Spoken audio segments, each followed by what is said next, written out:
Welcome to episode 87 of the PACT Life Podcast. I'm your host, Bruiser Carter, along with my familia, por favor. Beside me, we got my brother, Mr. Cut Carter. The other one, we got Mr. JB. Yes, sir. Also, that one, we got my cousin, Mr. Damon. Having me. Appreciate it. And last but not least, we got my boy, Mr. Johnny Mars. Shaq, you got a problem? I cannot hear you, John. You hear me now? Yeah. Yo. How y'all boys doing? How y'all man doing? How y'all feeling? Good, man. Ready to have some fun. Talk about it, Cut Carter. Why he flexing that shirt like we ain't finna? Never mind. Let me let Bruce do his thing. Oh, I'm well. Hope y'all boys doing well amidst this panoramic that we are enduring. To get things started off, we gotta talk about the big news, unless you guys have anything to say, or we can just get right into it. Hey, I want to get right into it, if that's okay with you, Master. Jen, are you recording in your bathroom? I'm just curious, bro. Is that where you at? Nah, that's my office space. Oh, okay. This is Curtain, like shower curtains. All right, man. Nah, it's like a regular curtain to keep the sun out. We got you, bro. You ain't gotta explain it. We feel you. We feel you. Are you? Let's talk about the man who is finally free out of H-Town, the Beard, James Harden, along with a multitude of other players and picks that we will discuss. Is finally out of Houston. They finally freed him after LeBron James and the Lakers took him out of his misery and decided that Harden finally went to the media and said, I just can't do it no more, man. I did everything I could for the city, but this team ain't gonna get better. And they finally pulled the trigger yesterday and they traded him to the Brooklyn Nets for a multitude of picks. Well, I'm gonna let you guys discuss it while I go look at the full trade details. But let's discuss the winners and losers of this trade. Was it the Nets who acquired James Harden? Was it the Rockets who acquired Victor Oladipo and a bunch of draft capital for James Harden? Was it the Cleveland Cavaliers who quietly got Jared Allen, Taurean Prince? Or was it the Indiana Pacers who got Karis LeVert? We'll start with JB, our basketball aficionado. I feel as if nobody necessarily lost the trade. Everybody got what they wanted. But I feel like the Rockets are in prime position for the future. And they have talented pieces that they can mold and hope for the future. The Nets getting James Harden, I mean, they should come out of the East. They should. But we don't know. Because, I mean, as you've seen, there's been a lot of drama over there late. The Pacers getting Karis, though. I like their little squad. They got over there with Brogdon, Karis, Warren, Holiday, Sabonis, Turner.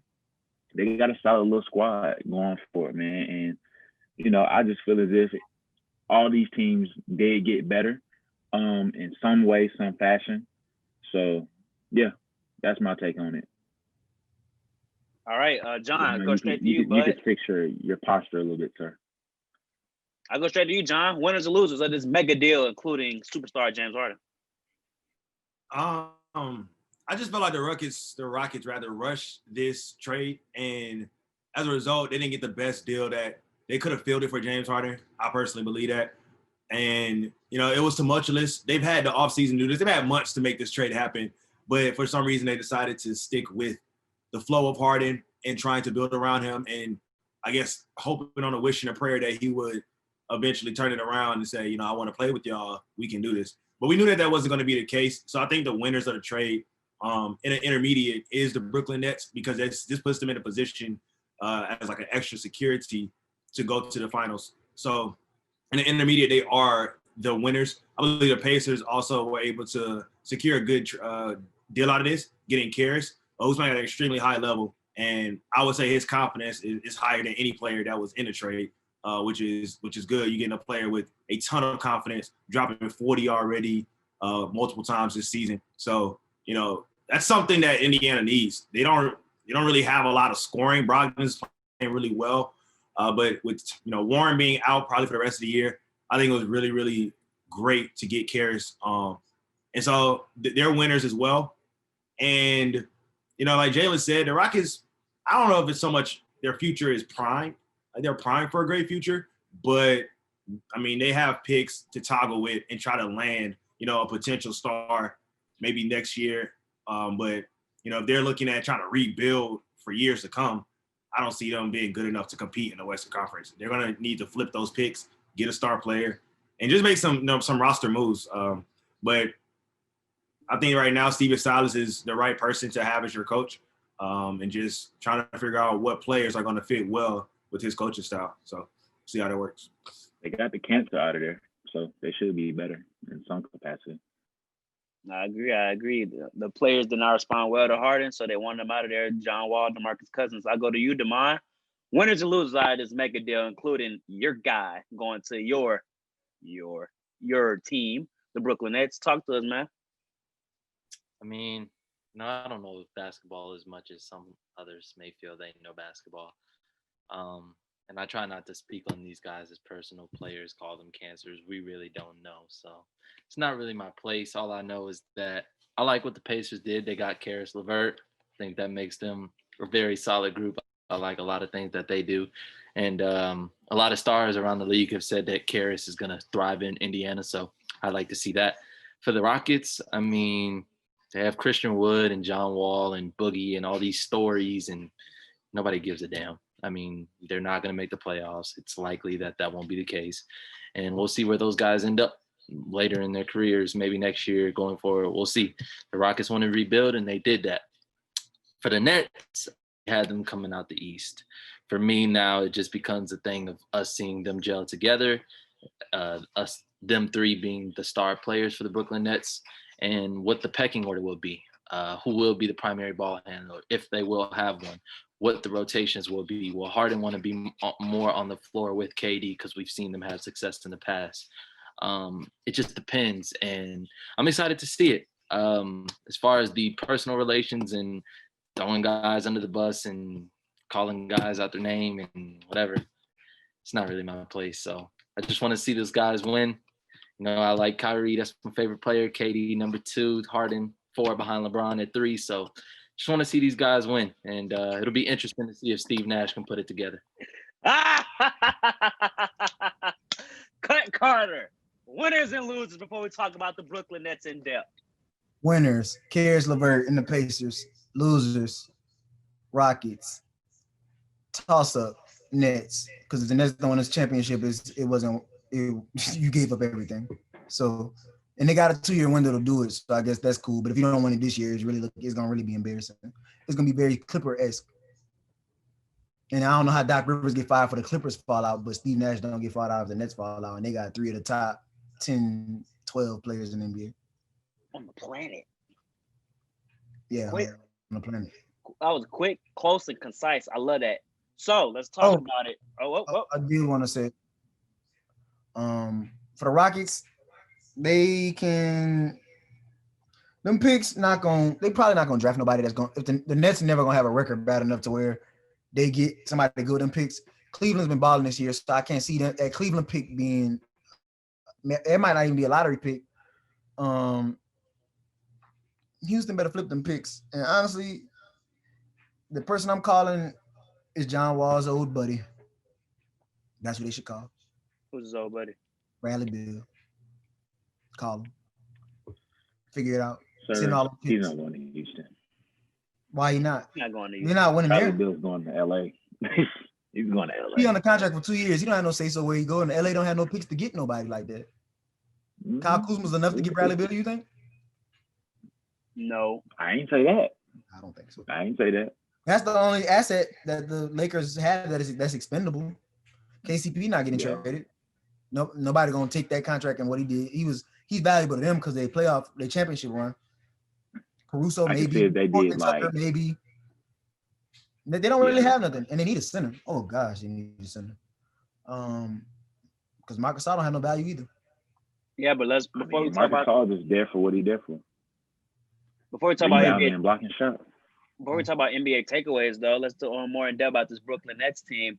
Some are saying this team is a guaranteed finals win. Some are saying they're a guaranteed finals appearance. Some are saying they might not even make it to the NBA Finals. And I'm one of those people that don't believe they will make it to the NBA Finals.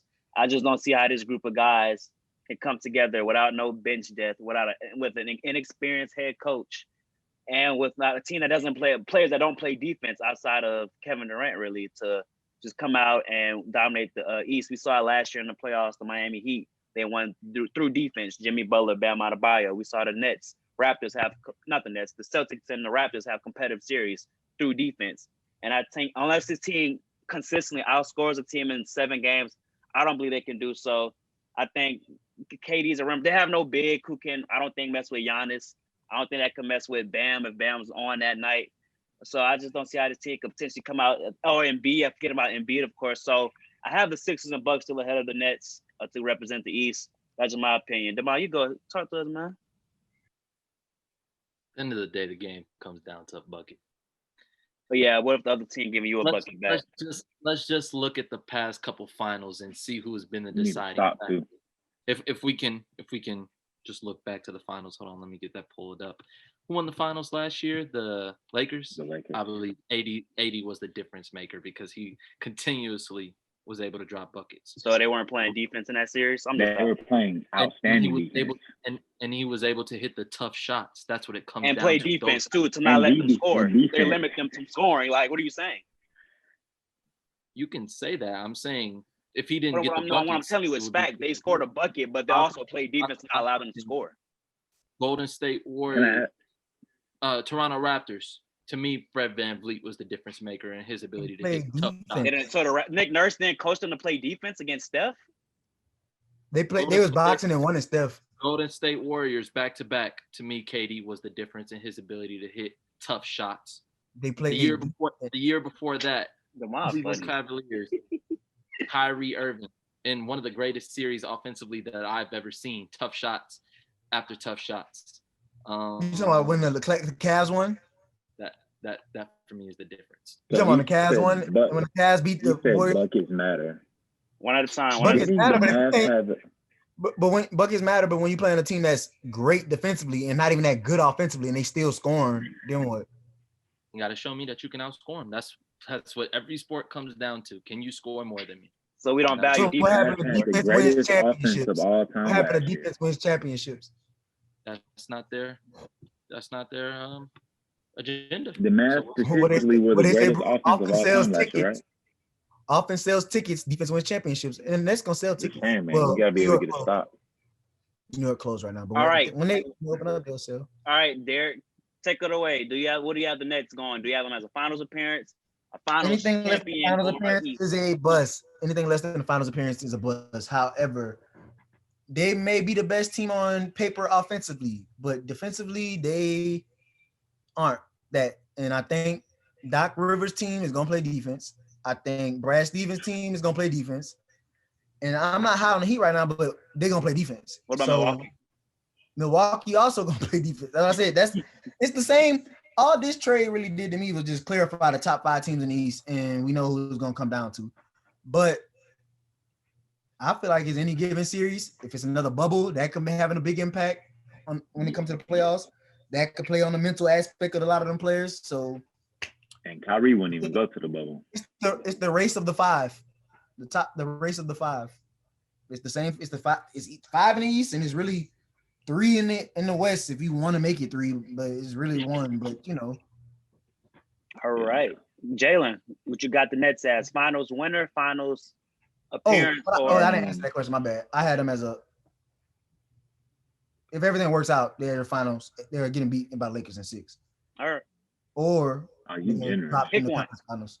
Pick one. Finals is fine with me. But I'm not changing my pick. I had the Celtics coming out, so stand on your word. I hope it's the Sixers. So yeah, I got them as a first finals. Conference finals appearance. All right, Jalen, what you got for me? What you got the Nets going? Well, I got them going to the finals. I think they'll find a way to hide themselves defensively. They'll be able to find ways to hide James and Kyrie defensively. Not so much Kyrie, because Kyrie can play defense to a certain degree, but I feel like those guys will make the finals, and ultimately they're going to lose in 5 against the Lakers. I just don't see to where who's going to stop AD, who's going to stop Brown. And also, you got to think about it. These guys are going to defend. At the end of the day, the Nets' best player is KD. I mean, you put AD on, let's say KD, and you put Bron on Kyrie. And that's stopping KD. Yeah. And on top of that, the Lakers are deeper. Like I said, I don't know basketball as much as you. So you got to understand. Look what KD had to do in order to beat LeBron. He had to go and join a 73 and 19. He had to go 40 on AD multiple times. You talking about when he was on a bad team in New Orleans? Of course, he's gonna get 40. But what I'm saying is key possessions. No one's saying, oh, he's gonna hold him to 15. He said on AD won't even guard him. Key possessions. I can pull up on key possessions. You think he dropped all 40 on Anthony Davis, bro? Really? Yeah, the Pelicans used to put Drew on him, bro. I know they used to put Drew. Drew used to literally be all 6'3" of them trying to guard KD and getting shot right over. And Drew's an elite defender. Yes, KD can shoot over smaller people. There's no defender that's the same height as him that can really guard him, except LeBron, maybe. LeBron's the only person. And him and AD are around the same Giannis can't even guard him. So LeBron is the only person that can guard him. Right? Bro. I'm saying what KD average right now? 29. All I'm saying is he can hold KD to 24. If KD's gonna make a bucket over AD, what do you think AD's gonna do to KD? Yeah, it was him at the 4 or the 5. All game, he's punishing him all game. He's too little. That's why I don't have them going. I think, like you're saying, in the finals, you have nobody can stop AD. I'm more concerned. Well, they have no big. Their best big winner is Jeff Green. DeAndre Jordan going to stop Joel Embiid? Like, huh? Like, what are you guys talking about? Lakers got too much firepower. You can show up for the moment. Yes, he did. Last year, was Ben Simmons out last year? Oh, I believe he was. Okay, next. Losing game 7 off a lucky basket. Okay, next. Like, what are you saying? Joel Embiid shows up. Now, I will say the Sixers is like the MVP this year. No what? 2 years ago when they had Jimmy Butler. The Sixers give that was 2 years ago. Last year, was Ben Simmons playing? No, he was not. I'm saying so Ben Simmons makes them a finals contender off rip. I'm just trying to figure out when they come out if Harden's in the starting lineup and Kyrie in the starting lineup. Yes. If the starting lineup is Kyrie, Harden, defense, bro. What defense will the Nets play, Damon? You can't say nothing. But they're gonna shoot a bucket. Oh my God.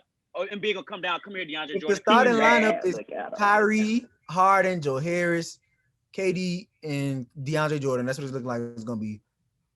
How does that lineup stop Ben? Who can guard Ben Simmons in that lineup? Nobody. Literally. And he playing the 1. So then you got him at the 1. You got I don't know. The Thigh Bull start at the 2. We about to let you go, John. We about to let you go, John. Tobias Harris at the 3. You got Embiid at the 5. It's just too much. I'm just sick of people thinking right now, right? I'm just sick of people thinking this is gonna work because this is like it's 2K where you get this team on 2K, there's nobody stopping you. This is not 2K. You can't use a fake bid that's gonna stop things in the interior paint. You have to have real bigs to be able to compete with these real NBA centers. I don't think the Nets can do that. John, to you, buddy. You've been quiet. I know you're ready to unleash, bud. Talk to us, man. I don't want to unleash because I feel like y'all disrespecting them. Like not disrespecting. I just feel like y'all like it's simple, bro. Like it's just y'all overcomplicating it. It's so simple that they're gonna make the finals that y'all think it's not the straightest path. Like they are. And I said they was gonna make the finals. Like here's what y'all was saying. Gonna lose. John, you thought the same about the Clippers last year. For sure. So here's let me go. So here's what y'all are saying, bro. Like, okay, y'all are saying who's gonna stop them? But then y'all not flipping it back to the other side when they get the ball and they get possession. Like when it comes down to it, it is a take care of possession, limit turnover type of game. Like you have to play team ball, you have to have chemistry, and I think that the Nets are going to be able to build that chemistry throughout the season to the point where 4 months from now they're going to be looking at a vastly different team. It's not going to be the same team that we're looking at right now. If they lose a few games, okay, cool. That's part of the learning curve.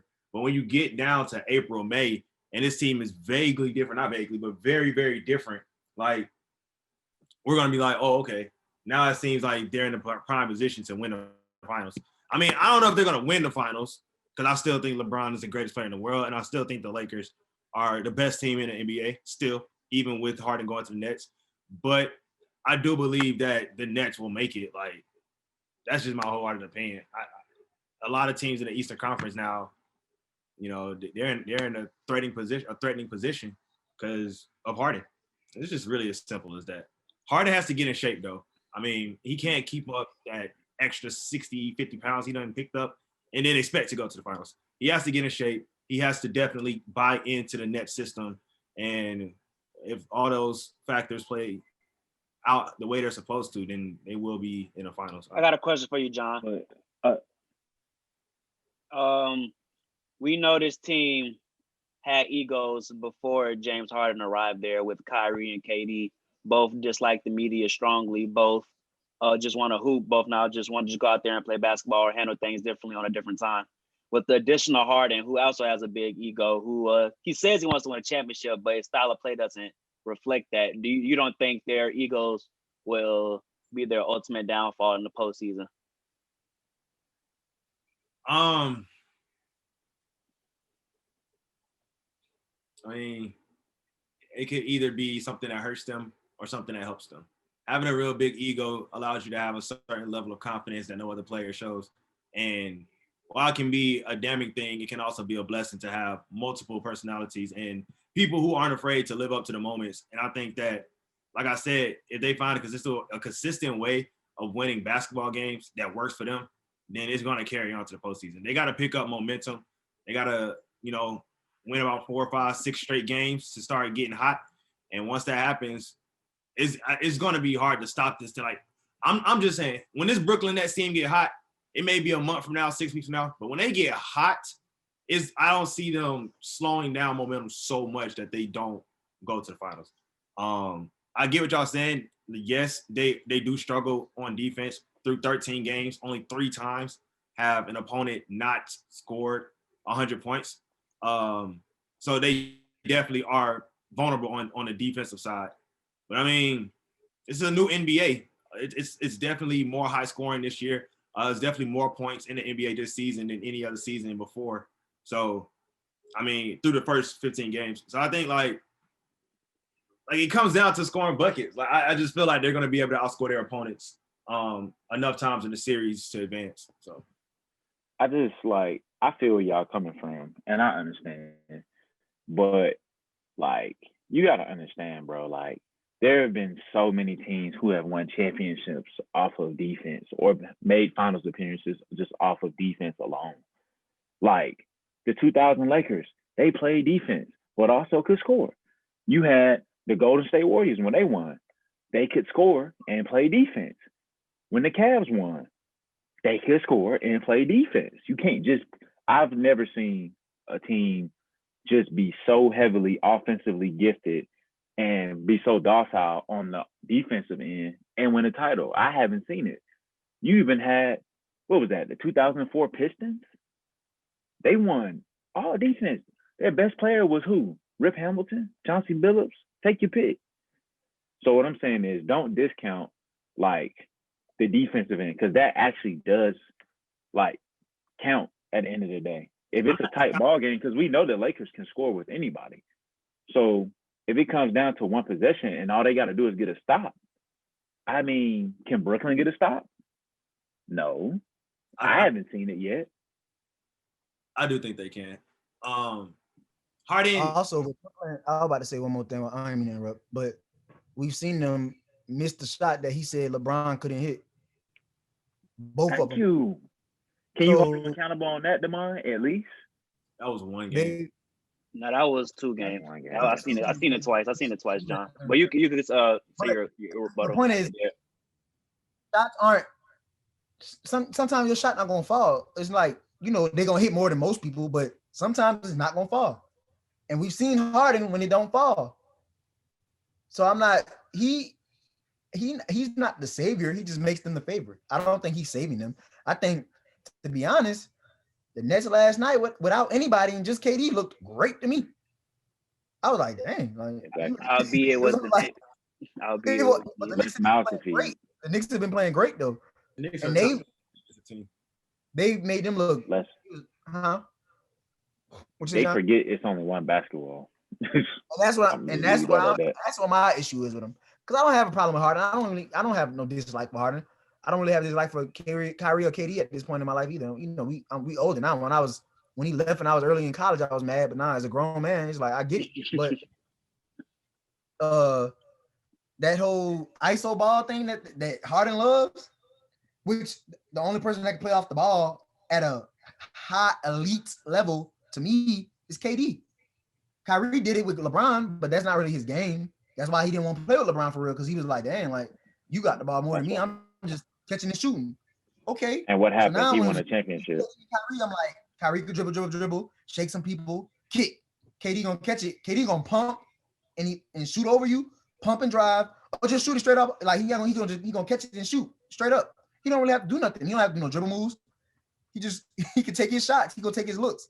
So now you got two people that do the exact same thing, but because Kyrie and Harden play the same to me, Kyrie just more finesse and Kyrie could finish better. Well, no, that's not even true because Harden could do the Euro. So it's like they do this. They literally do everything pretty much the same, but just in a different way. So now it's like I think it comes down Harden come off the bench. Now if he come off the bench, that's not happening. That's not happening. I don't think he come off the bench. It's not happening at all. All their egos, both Kyrie, KD, and Harden's egos are too big to come off the bench. Plus the money they are getting paid garnered you to start. Never come. And trying to tell Kyrie, hey, you need to play off the ball. It's not gonna happen. Just like when they was in practice, bro. And Ty said, no, hey, you need to get so and so. I don't think you need to get so and so involved. I don't think he won't do it. I just think if KD can communicate, because I think KD is the most valuable piece to all this happening. I think if KD is able to communicate effectively to both Kyrie and to Harden to potentially change up your games, this is the way we win. I think they can do it. KD tried to take that leadership role. When he went to Golden State, he wasn't. I never seen him as he wasn't the leader. He didn't really care. That's what I'm saying. He was like, I just come to play. Non-confrontational, really. And that's why him and Draymond finally got into it. He was at that breaking point. It's gonna be Harden and Kyrie doing this, butting heads. Yeah, that's what I say. Because if KD just like becomes the leader of this team and says, you need to do this or you need to do that, then that's the best we can win. Then I can see this team going to the finals. But if KD just like, based on his media comments or things he do on the court, I just hear the hoop. Then I don't think this team will win. I think KD has to be the aggressor to communicate to both Harden and Kyrie not how to play, but like change up their game a little bit so they can be conducive to winning. And I think that's why KD is the reason this team will win. Like it's all on him. That's my opinion. KD has to be effective on the court and he has to be effective off the court to communicate to those guys to buy into the system that Nash is trying to create. John, we cut you off long enough, but what do you have to say? I was gonna say, lastly, like some teams have a defensive identity and that drives their offense, and some teams thrive off their defense creating offense. But this is a team where it's gonna be reversed, where their offense is going to create defense, where teams are not gonna be able to match the level of shot making that they're going to produce, and they're gonna fall into a trend of frustration, emotions, and I would say this: a lot of NBA teams do a good job of staying composed. More and more, I think that the NBA is like just the IQ of the NBA is starting to develop more and more. So we don't see as many mistakes as we used to. But I do think that having Harden, KD, and Kyrie, like that's going to be frustrating when you get, I believe, second chance points and they're scoring. And as a other opponent, you're trying to match the level of offensive playmaking that the Nets are going to do. And I feel like other teams are not going to be able to do that, and the Nets are going to thrive and get those rebounds and run in transition. Similar to how the Warriors were able to build such a good defensive presence is because their offense was that great. And the ball movement on the offensive side was that great as well. The teams just really couldn't keep up in trying to replicate and win games. So I feel like if the offense of the Nets is booming, that's going to help their defense. And that's going to be how they grow on the defensive side as well by playing good offense. Damon, close your remarks, but you've been quiet a long time. I know you had a lot to sit and think on. You guys are, you guys got it. I mean, guess we'll see, right? That's all it come down to is seeing. That's all it comes down to. 4-5 months. We'll see. You gotta wait and see. It's a lot. It is a lot. We got to see how it all pan out. 4-5 months for the playoffs. So it's all speculation of our opinions. So it don't matter. It don't matter. You got to wait and see. It don't matter. But We can't reveal our biggest NBA takeaways from week 4 of NBA basketball if anybody's ready. Oh, go JB. My biggest takeaways are COVID needs to be contained within the league right now. A lot of games being postponed. Very upset about this. But talent-wise, Washington still trying to find their identity. I think the Brooklyn Nets, not really sure. It's kind of early. So their woes I feel like they'll figure it out towards mid-season and get things rolling. Milwaukee has been playing really well. My Heat have been playing really terrible. And I just really love like how Joel is really seizing the moment and actually stepping up and being a player that I always knew he could be. He's playing like the best player in the league, true MVP on both ends of the floor. And they're being rewarded for it with that top seed. So, I mean, you always got the Celtics as well. JB and Tatum, them boys is really some dogs. Hopefully the Celtics. I always wanted to pick them to always come out the East, but I feel as if they just get too inconsistent toward when it matters. So we'll see if they can have me be wrong on that pick towards the end of the season. But those are my takeaways. And in the West, man, it's just like it's Bron, Lakers, AD. No one over there is really impressive except for the Portland Trailblazers. You know what I'm saying? Shout out Dang. That boy be killing every single night. And whoever that reporter is that said that Russ and Bill was a better backcourt is sleep. And I'm going to just leave it at that. Gotcha. Anybody ready? Anybody ready? Demise, on you. A lot of people, when we did our preseason picks, talked about the Jazz, and the Jazz sit right now as the third seed. It's tied for the third seed at 7-4. When I watch them, they still look like the same team playing hard defense every night. Donovan is the bucket. Rudy Gobert is going to do his thing inside. He did get embarrassed a couple games. He got embarrassed against Jared Allen and stuff like that. So, but, I mean, they win games. So they just look consistent to me. Phoenix, when I've watched them, they just look like a cleaner basketball team. Shout out Chris Paul and Monty Williams and those guys. I really like the Suns. Stephen Curry dropping threes on guys' heads, and the Warriors sit at 6-5. They play the Nuggets tonight. Nuggets are 5-6, who haven't really looked that good as I thought they would, and I had them, I believe, as my 2 seed. So, if the Warriors pull out this one tonight, I mean, I'd be impressed as well. They're finding a way. So, got to give their hats off to them. For the Eastern Conference, the Celtics sit at number 1. 7-3. I think JB and Jason Tatum could be as good as any 1-2 punch in the league, including LeBron and AD, including Paul, Kawhi. I just think when one is off the floor, the other one thrives. But at the end of the game, when they put the ball in Tatum's hands, I mean, he's been coming through. So I just think their 1-2 punch, in addition to the supporting pieces they have, they are contenders. Like Jalen alluded to, the 76ers, and B, got to give him his credit. Doc Rivers is bringing the most out of him.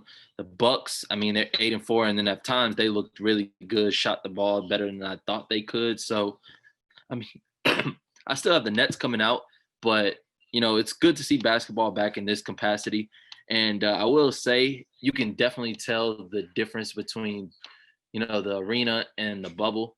And if COVID doesn't get, under control, it'll be interesting to see how these players will make that change again, but hopefully that isn't the case. John? Yeah, so I want to start with the Nuggets because I know Demond said I also had them in my top 3, and I still think they will be top 3. But this team has not had all their players at any point this season. I mean, MPJ he has COVID. We wish a speedy recovery for MPJ, but he was averaging 29 points a game before he went out, and that's missing. So them not having MPJ right now is very huge. But when he returns, I expect the Nuggets to still be a great basketball team. I expect them to make the playoffs.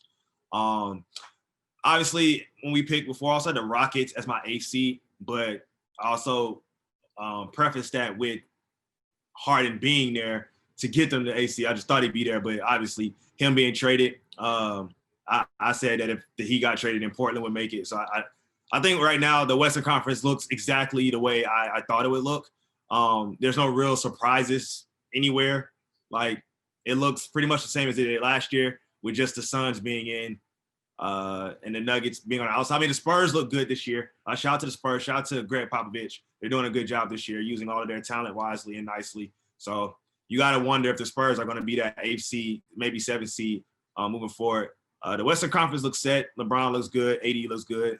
The Lakers are the number 1 defensive team in the league. So that's what's up. As far as the Eastern Conference goes, the Celtics haven't played in a week. They haven't played in like 7 or 8 days. So through their first 10 games, yeah, going 7-3 is impressive. However, they haven't played in a while. So you got to wonder how that's going to impact them moving forward. And also, like, if they're able to continue to pick up on that energy that they had before most of their players ended up going through those COVID protocols. And as Jalen said, that has been a key takeaway. Like, COVID is very much real. The NBA is not immune, despite having a very successful bubble last year. And I think that the tougher protocols that they announced on Monday is a little wild. Kind of trying to control them in their life and, say that they can't leave and can't have family members or guests in the hotels. I think it's a little bit crazy, but hopefully the players are able to thug it out and manage. I know the G League is going to the bubble in a couple of weeks, so shout out to those players. But yeah, the Bulls are going to still make the offs. I know right now they are on the outside looking in, but they are. They're like top 5 in offensive efficiency. The problem is they're 31st in overall defense. So that's causing a concern. But you look at their last few games, they've been in the West Coast. They played the Clippers, lost by 3. Played the Lakers, lost by 2. Played the Kings, lost by 3. Was down to the Blazers last week by 20, came back and won. Lost off a buzzer beater to the Warriors. So I like how the Bulls are playing this year. I think Billy Donovan has made a legit change in that organization, and I think that they're going to be good enough to still make the postseason. Right now, like I said, they're on the outside looking in, but with the Thunder coming up, the Mavericks coming up, a Rockets team coming up, I see them winning a few games and going to the postseason. I mean, you can look at me like that, but every team I said I was going to make the Western Conference is literally in right now. Talk to him, John. Let him know. Can I tell what you was going to say, Jay? I wanted to ask you a question. About defense? You said offensively, y'all are what, top 5 in offensively efficiency? Okay, and defensively, y'all are where? 31st. Okay. On the 30 teams. Oh, my fault. 29th, man. I'm thinking about football. My fault. You good.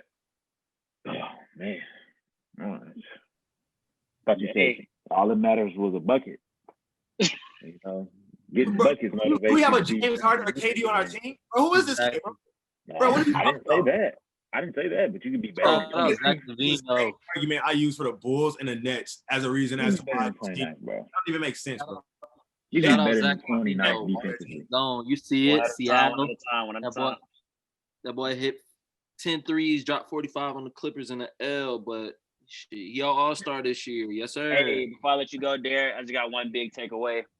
LaMelo Ball, my rookie of the year candidate, has been playing like a rookie of the year so far through January 13 games. LaMelo Ball is 3rd in points per game with rookies with 11.7. He leads all rookies with assists with 5.9. Shockingly, he leads all rookies in rebounds with 7 rebounds. James Wiseman second with 6.4. And LaMelo leads all rookies in steals per game with 1.5. He has been playing stellar. He was the youngest player to ever record a triple-double.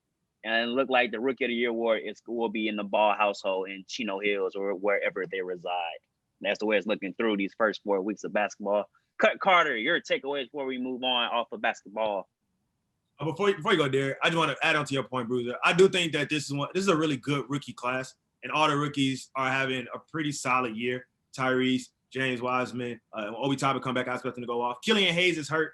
Patrick Williams is having a good year. Rashard from Celtics is having a good year. Sam Vessel from the Spurs is having a good year.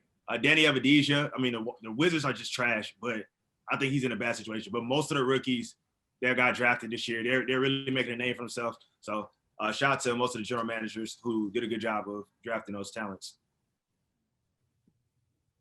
Carter. So NBA takeaways. My Pelicans, we got hit by the little COVID bug. They suspected, but Zion actually he didn't have it. He got tested again, so he'll be back. They canceled our game Monday against the Mavericks because of COVID. I ain't really like that. I wanted to see how we kind of faced up against them. Nickeil Alexander last night dropped 37 points, career high, and 7-8 rebounds on the Clippers. He was actually our only offense last night for real. Him and Brandon Ingram. I was glad we drafted him first round last year. Did y'all win? Obviously not. Win? Zion, Lonzo, and Eric Bledsoe didn't play. Any other questions? All right, thank you. You can mute. Yeah. So he started actually. That was his second career start, and then his second career start, he started once last season. He once this year. Stan Van Gundy said he was excited to see what he do. We drafted him first round. I think he was 12th pick out of Virginia Tech. So that was good to see him hoop and get his shine on. And he changed his number this year to 6 because he's from Canada and actually related to Shai Gilgeous-Alexander.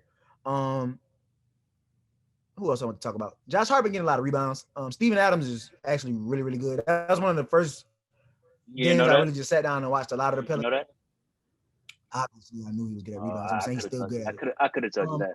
I love that BI has the green light, but I do think he is kind of a ball hog right now. He got to find a way to be efficient because a lot of the times I feel like he was just jacking it, and you could tell like all the plays were designed for him. I'm like, all right, I'm all for your best player getting the most shots, but sometimes you could be a little more humble or less selfish, I guess. Is he really their best player though? Yes. I think it's Zion. No. Next topic. I was excited. Really Kristaps Porzingis came back last night. He's on my fantasy team. I drafted him in like the 6th round, so I was excited to see him come back. He dropped 14.6 rebounds. The Warriors, I may owe them apologies soon. I may owe Jalen some money soon, but they looking they looking pretty decent right now. Chris, please. I heard John talk about Maxey. He was in a similar situation. Nickeil Alexander, they didn't have a lot of players available, so he dropped a lot of points in his first start with the Sixers. I think it was on the Hawks that was Monday night, I think. Yeah, Maxey dropped 30-something.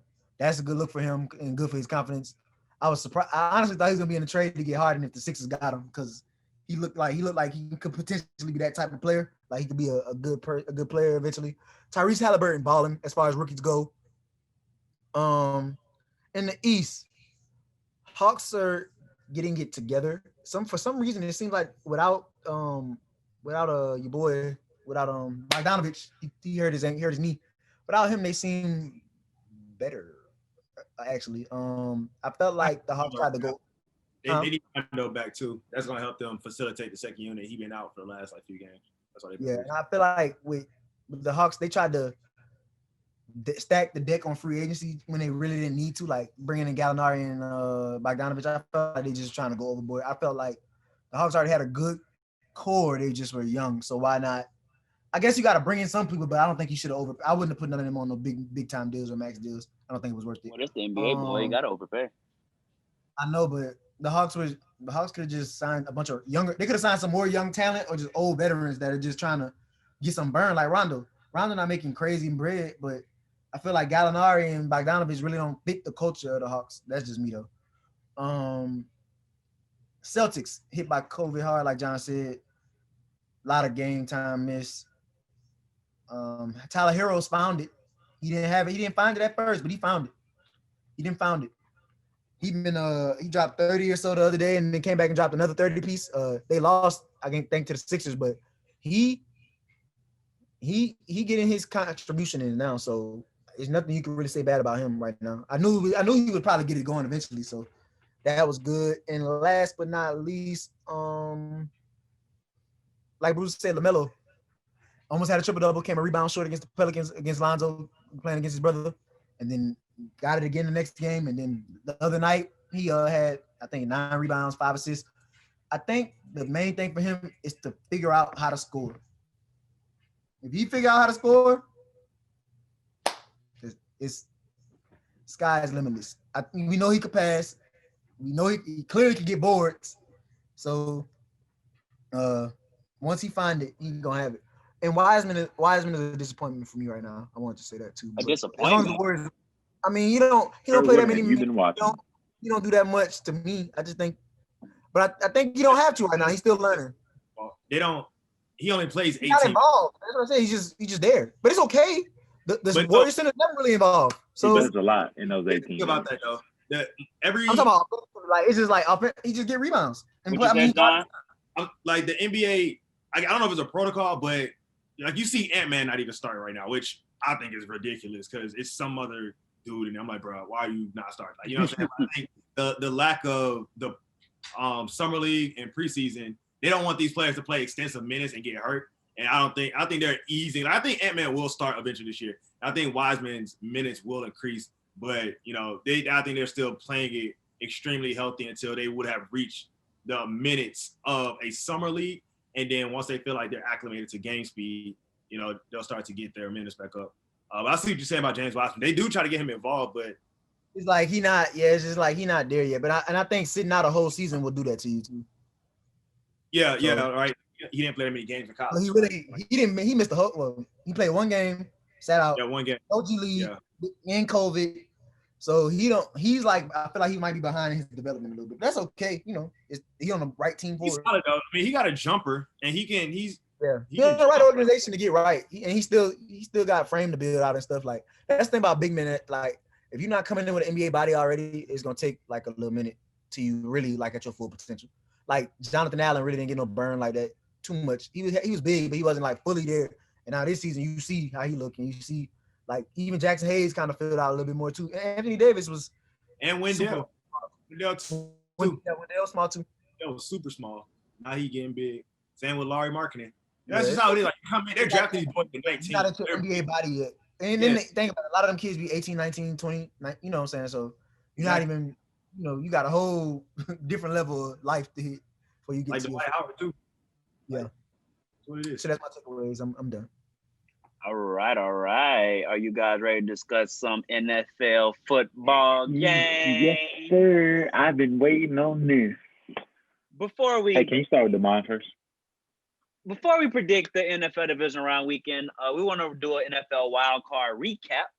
Demond, do you want to start off with your Rams and Seahawks game, or do you want to go by game so you can build enough endurance for Jalen's trash talking? Let me go ahead and get my piece out the way. Jalen, you want to start for our convo? Go ahead. Rams. No, I have nothing. I want to hear what you have to say. Well, but before you go, John, Demond, my bad. I didn't mean to cut you off. The Rams defeated the Seahawks 30-20 on Super Wild Card Weekend on Saturday. Demond, take it away. Very frustrated into the season for my Seattle Seahawks. Watching the game, I didn't feel any excitement. I knew what type of game this was gonna be. I just felt in the fourth quarter Russ was gonna be able to make it happen. And the script of the game was not what you would want it for a Seahawks fan. Even after the pick six coming back and throwing the touchdown to DK, it was 13-10. But the defense broke. Cam Akers had his best game of his young career, and when they needed it most. And that defense is elite. There's no ifs, ands, or buts about it. And we just lost the game. I felt like the Rams came, they played, they showed why. I believe the defense was always going to play that way after the game clinching, division clinching drive that Russ went on in week 16. They were going to come back pissed off, and they did that. Aaron Donald with 2 sacks. Jalen Ramsey was on DK Metcalf, and we know how locked down he's been. And just a disappointment into the season for my Seahawks. Post-game thoughts, I think the Rams do have a chance to beat the Packers this week. I've talked all year about the Packers not facing a physical challenge, and you can't get more physical than this on the defensive side of the ball in the league right now. So we'll see how they respond to that. And Cam Akers is going to get 20, 25 carries in this game, and I believe that's a recipe for success. That'll open up some things in the pass game for Jared Goff, but it's going to be cold, and we'll see how he reacts to getting hit. If he gets hit, and many different things for them. But for my Seahawks, man, we fired offensive coordinator Brian Schottenheimer, and I believe the things that held him back were too high safety looks, his response to that, and Pete Carroll's unwillingness to let him be free. So now Russ gave his post game. He waited a couple weeks, gave his end of the season presser, and today talked about how pressure. This is a quote that he said from there. Pressure is a privilege.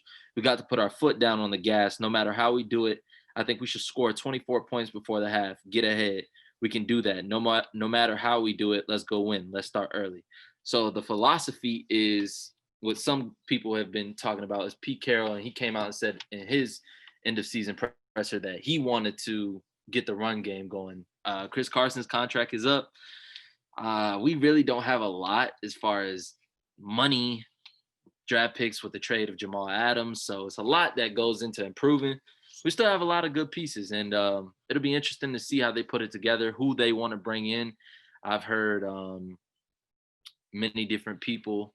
They want to get the 49ers run game coordinator. They want to be able to do things starting with the run and open up. And I like that strategy because not that it was a lot of pressure on Russ, but the run game was more non-existent this year than it has ever been for the Seahawks, except for the year that they didn't make the playoffs.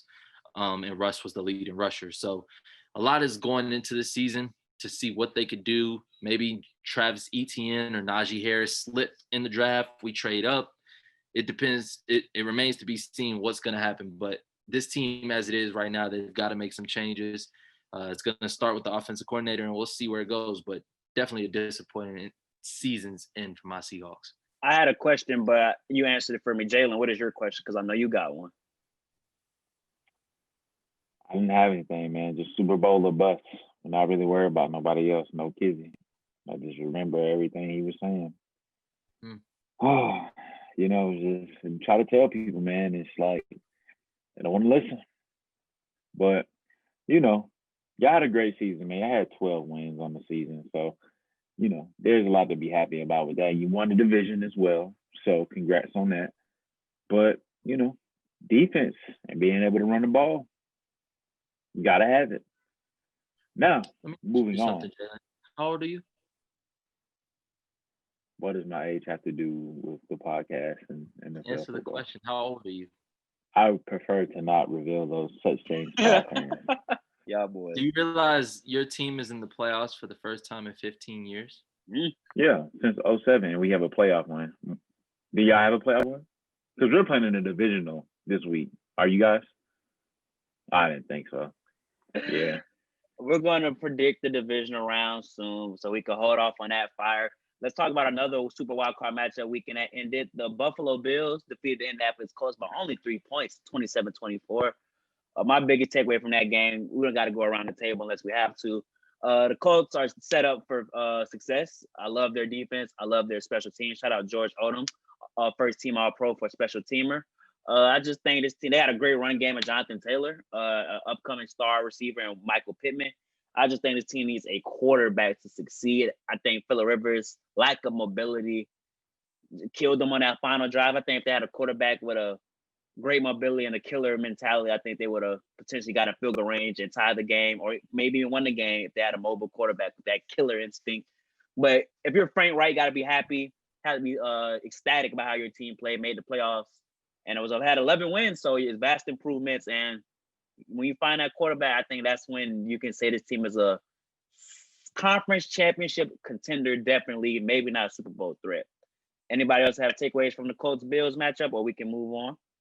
I definitely think that Josh Allen, if I could put in my early MVP votes for next year, would go towards Josh Allen. Based off all the pieces they have coming back, he has 2 all-pro receivers, head coach that believes in him. I don't know what I believe. Can't remember off the top of my head. Their offensive coordinator will likely be a head coach somewhere. Brian Dable. Yeah. So I really like Buffalo, and I think that the Colts, like you said, are a quarterback away. It'll be interesting to see what Frank Wright does and who he wants to be the guy going forward. But it's such a disappointment that Andrew Luck didn't have this team, man. Talk about it.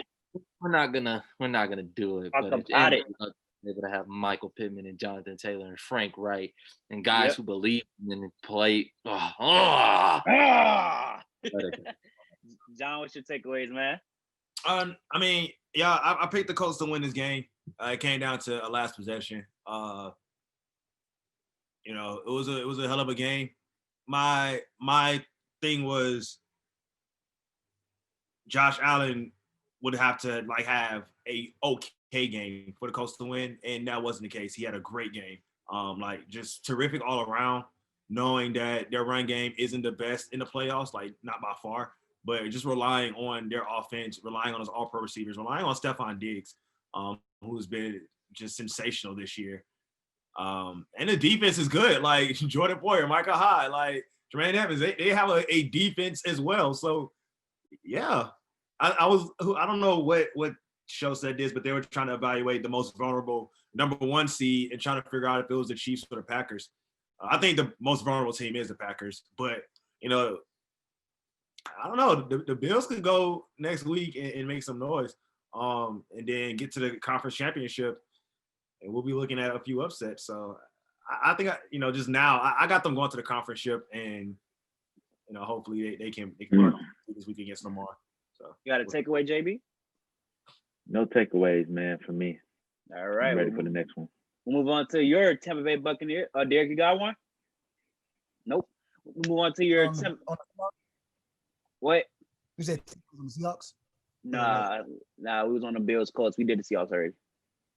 Oh, I'll just make sure. I don't have no. All right, we move on to the Sunday night matchup on that Saturday on Super Wild Card Weekend as the Tampa Bay Buccaneers defeated the Washington football team 31-23. Gave Brady and them boys a little scared with backup quarterback AAF quarterback Taylor Heineke was going in having monster plays, almost put off the upset. I'll start with you, JB. What's your biggest takeaway? He wasn't on a scouting report. Just know that. So my takeaways is I feel as if we finally fixed our pass rush issues, which will help us in the divisional this week. But we protected way better. Left Gronk in to block. Had the running backs chipping. Extra offensive lineman doing what we needed to do to give Brady some time.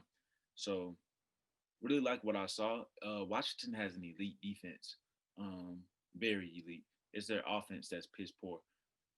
So we put up 31 on a very elite defense. So I'm fairly confident that we'll go into this divisional round this week and make some noise.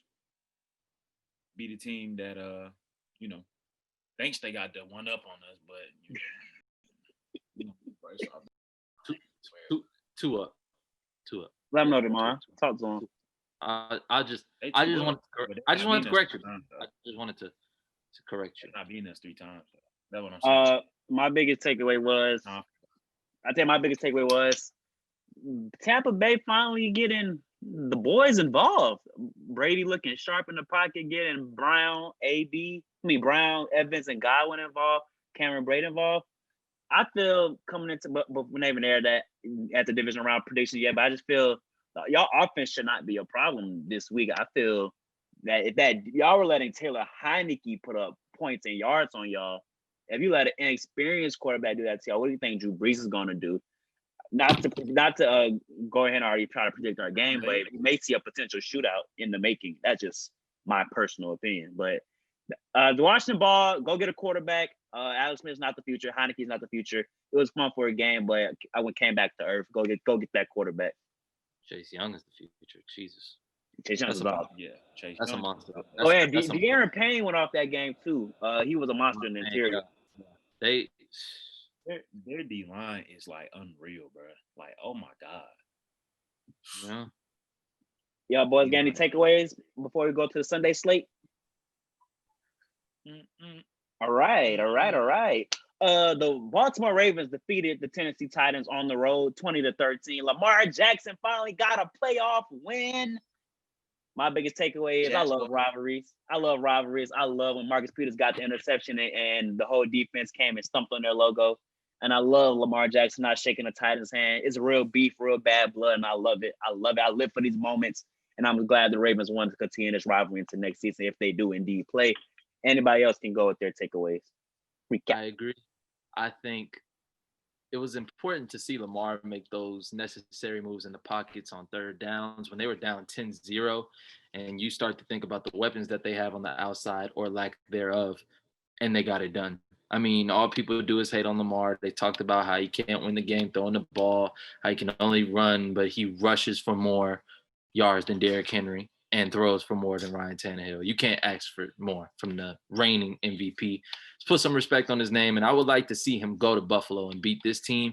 For me, I mean, it's already been he went 14-2 and was the number 1 seed and won MVP last year, and I'm more impressed this year off what I've seen. So hats off to Lamar and the Ravens.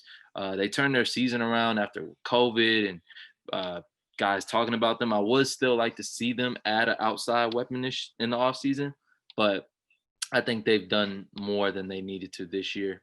But to me, I mean, it's worth noting that Patrick Mahomes won a Super Bowl a year after winning his MVP. So don't sleep on Lamar. Talk about it. He'll demand that same bag Mahomes offering if he goes and win that Super Bowl. So, yep. And the takeaways from y'all King, the best running back in football, King Henry. Anybody? I mean, I'll go since I boosted him. I mean, in my lifetime, and I've been watching football since old enough to process it, since I would say about 2006. I've never, ever seen 9 guys at the line of scrimmage, ever. The Ravens were not going to let him beat them, and that's what it was predicated on. If there was a play action, there was a guy on the line who was assigned to Derrick Henry, and if Derrick Henry was coming in blocking, they were sending him. Ryan Tannehill did not have time, and that's already bad enough when you're under pressure and you got to throw Marcus Peters or Marlon Humphrey's way, 2 all-pro corners. I mean, it was not predicated for them to come out and get that win. And the Ravens defense is like that. So I want to give a hats off to them guys for coming out and shutting out Derrick Henry after one of the best postseason performances we saw last year. I'm impressed by the defense, and I think they have enough to make this Super Bowl run. I agree. Any takeaways before we move on? Anybody? I just think the Ravens, they did have a very up and down year. Not really up and down, just kind of that brief moment in the middle where they lost 4 or 5 games, including a 3-game losing skid. And everyone was just like, oh my goodness, like what's going on with the Ravens? And we thought they were out of it. But since that 3-game losing skid, including this postseason, they have won 6 straight games. Their defense is getting healthier. I would say it's the healthiest it's been all season now. And I think Hollywood Brown is starting to break loose a little bit. You hate to see it so late in the year, the football year. But with all of those factors, man, this is now a legit scary team. Like, it's like, dang, the Ravens might be looking at top 2 in the postseason right now as far as the remaining teams left. And not to mention that boy Lamar rushed for 1,000 yards again this year. So, they legit are just so dynamic. Like, I don't know. I think the Colts didn't do their due diligence in running the ball down the throat of the Bills and getting ahead as they should have. I don't think that's going to be the case this weekend. But I know Lamar's nervous about potentially playing in his first snow game. Hard to say that he hasn't played in the snow at all. But hopefully, he's able to manage the inclemency and run the ball effectively and get into the end zone enough times to go to the conference championship. I know I just said the Bills a few moments ago, but I don't know. Like I said, something about them stumping on the logo of the Titans last week. I told you, bro. I made you want to cheer for him. I thought he played in the snow game before once. Like, I can't remember though, but that's not the main point. But so you said you taking the Ravens next week over the Bills? We ain't there yet though. We ain't there yet. I ain't pick yet. We ain't there yet though. I do want to say Lamar had more rushing yards than Derrick Henry.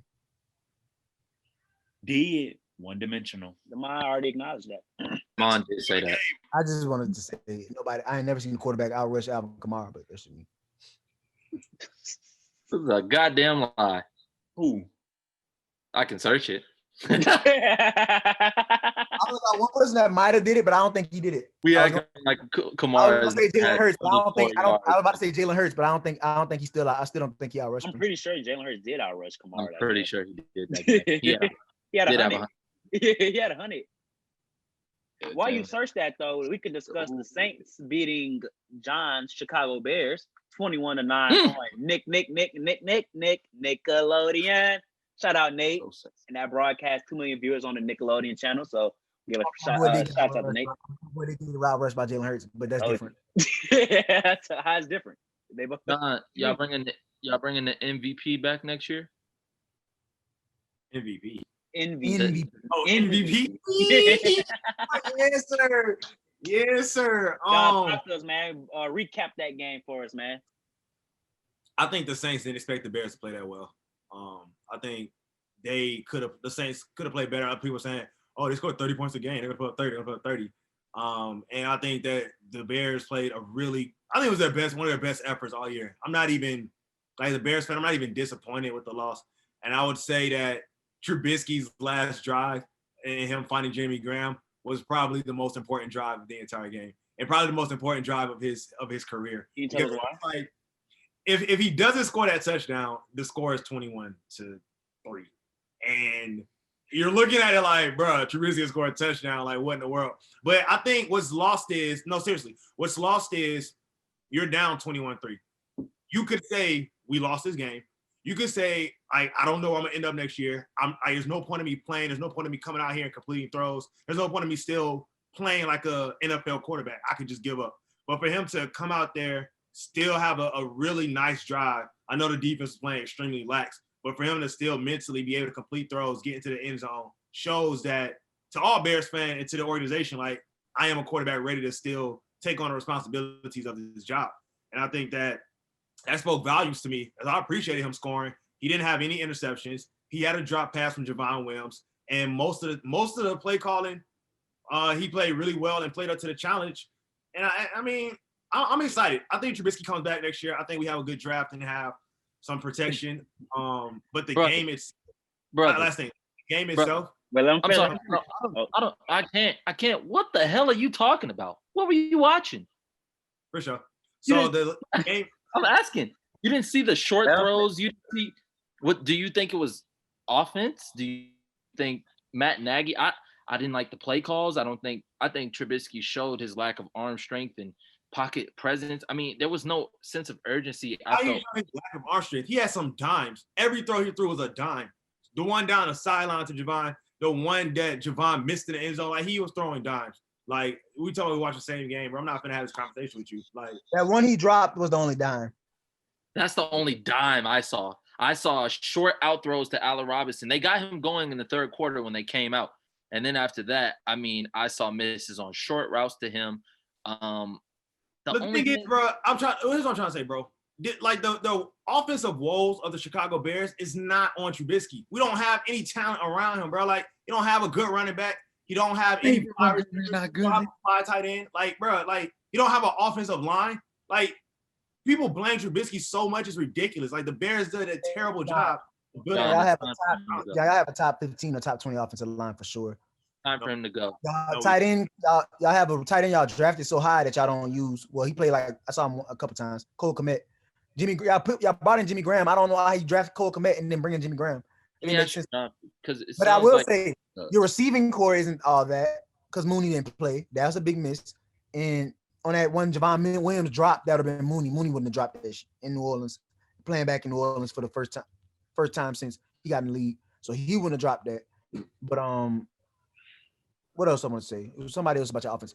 Oh, Tariq Cohen, he's out. I wouldn't say y'all don't have running backs. I just think y'all were. But missing Tariq Cohen and Mooney are two big weapons to be missing. I will say that. So, John, I think Mooney our best receiver going forward, but I don't think Allen Robinson coming back. John, if I may ask, so upcoming draft quarterbacks and realistic shots to get, just want to name a few. Trey Lance or Mitchell Trubisky? John don't want to start off. Listen, the age of the defense is not young, bro. This isn't a rebuilding team. This team is not in rebuild. So you draft a young quarterback, you're telling yourself, I'm giving myself a 3-year gap. The defense is old, bro. Like, they're getting older. Kyle Fuller is 20. I agree, John. Still turns 30 in February.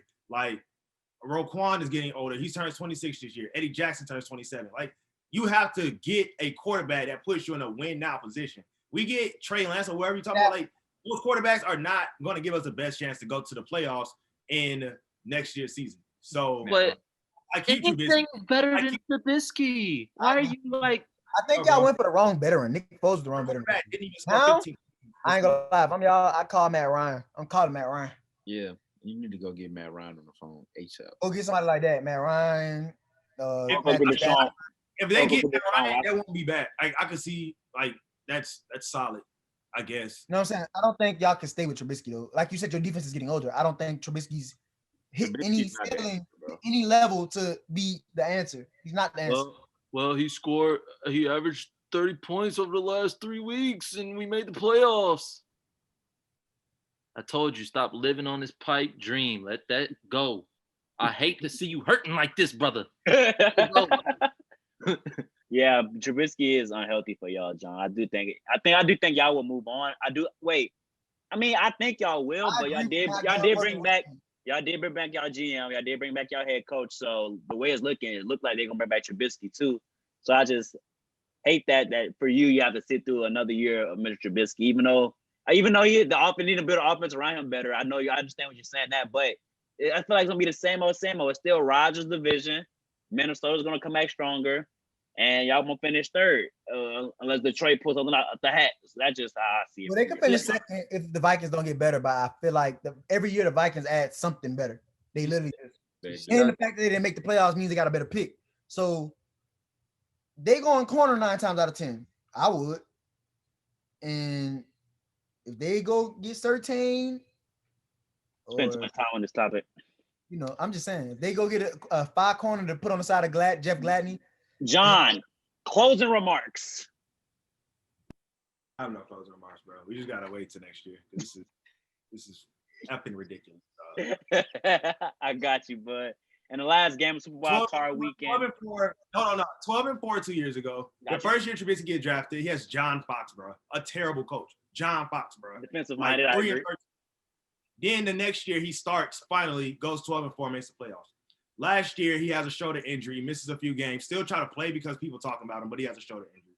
Comes back, fights a shoulder injury after getting benched, wins 3 straight games, may lose to the Packers, but regardless, goes to the postseason to fight for his job. Doesn't throw an interception, manages the game correctly, and pulls out at least 1 touchdown over 200 yards, though garbage in the last drive, still statistical 200 yards in the touchdown. Now we're looking at another season coming up. Yes, the mission and the ultimate mission for Chicago Bears every single year is to beat Green Bay. Literally, that is our only goal. Now, this past game we just played them, they had an opportunity to do that.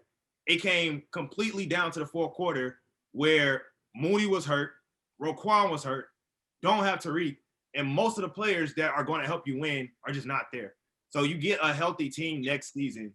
This team with Matt Nagy, who I feel like is finding his correct style of coaching and letting other people take more responsibilities in the offense, I believe are going to put us in a position to win. Now, the defense, let's not forget, the defense was atrocious this year. Like terrible. They did not play like the Chicago Bears defense normally would. They need to fire Chuck Pagano because he retired. He retired. Oh, he did? Yep.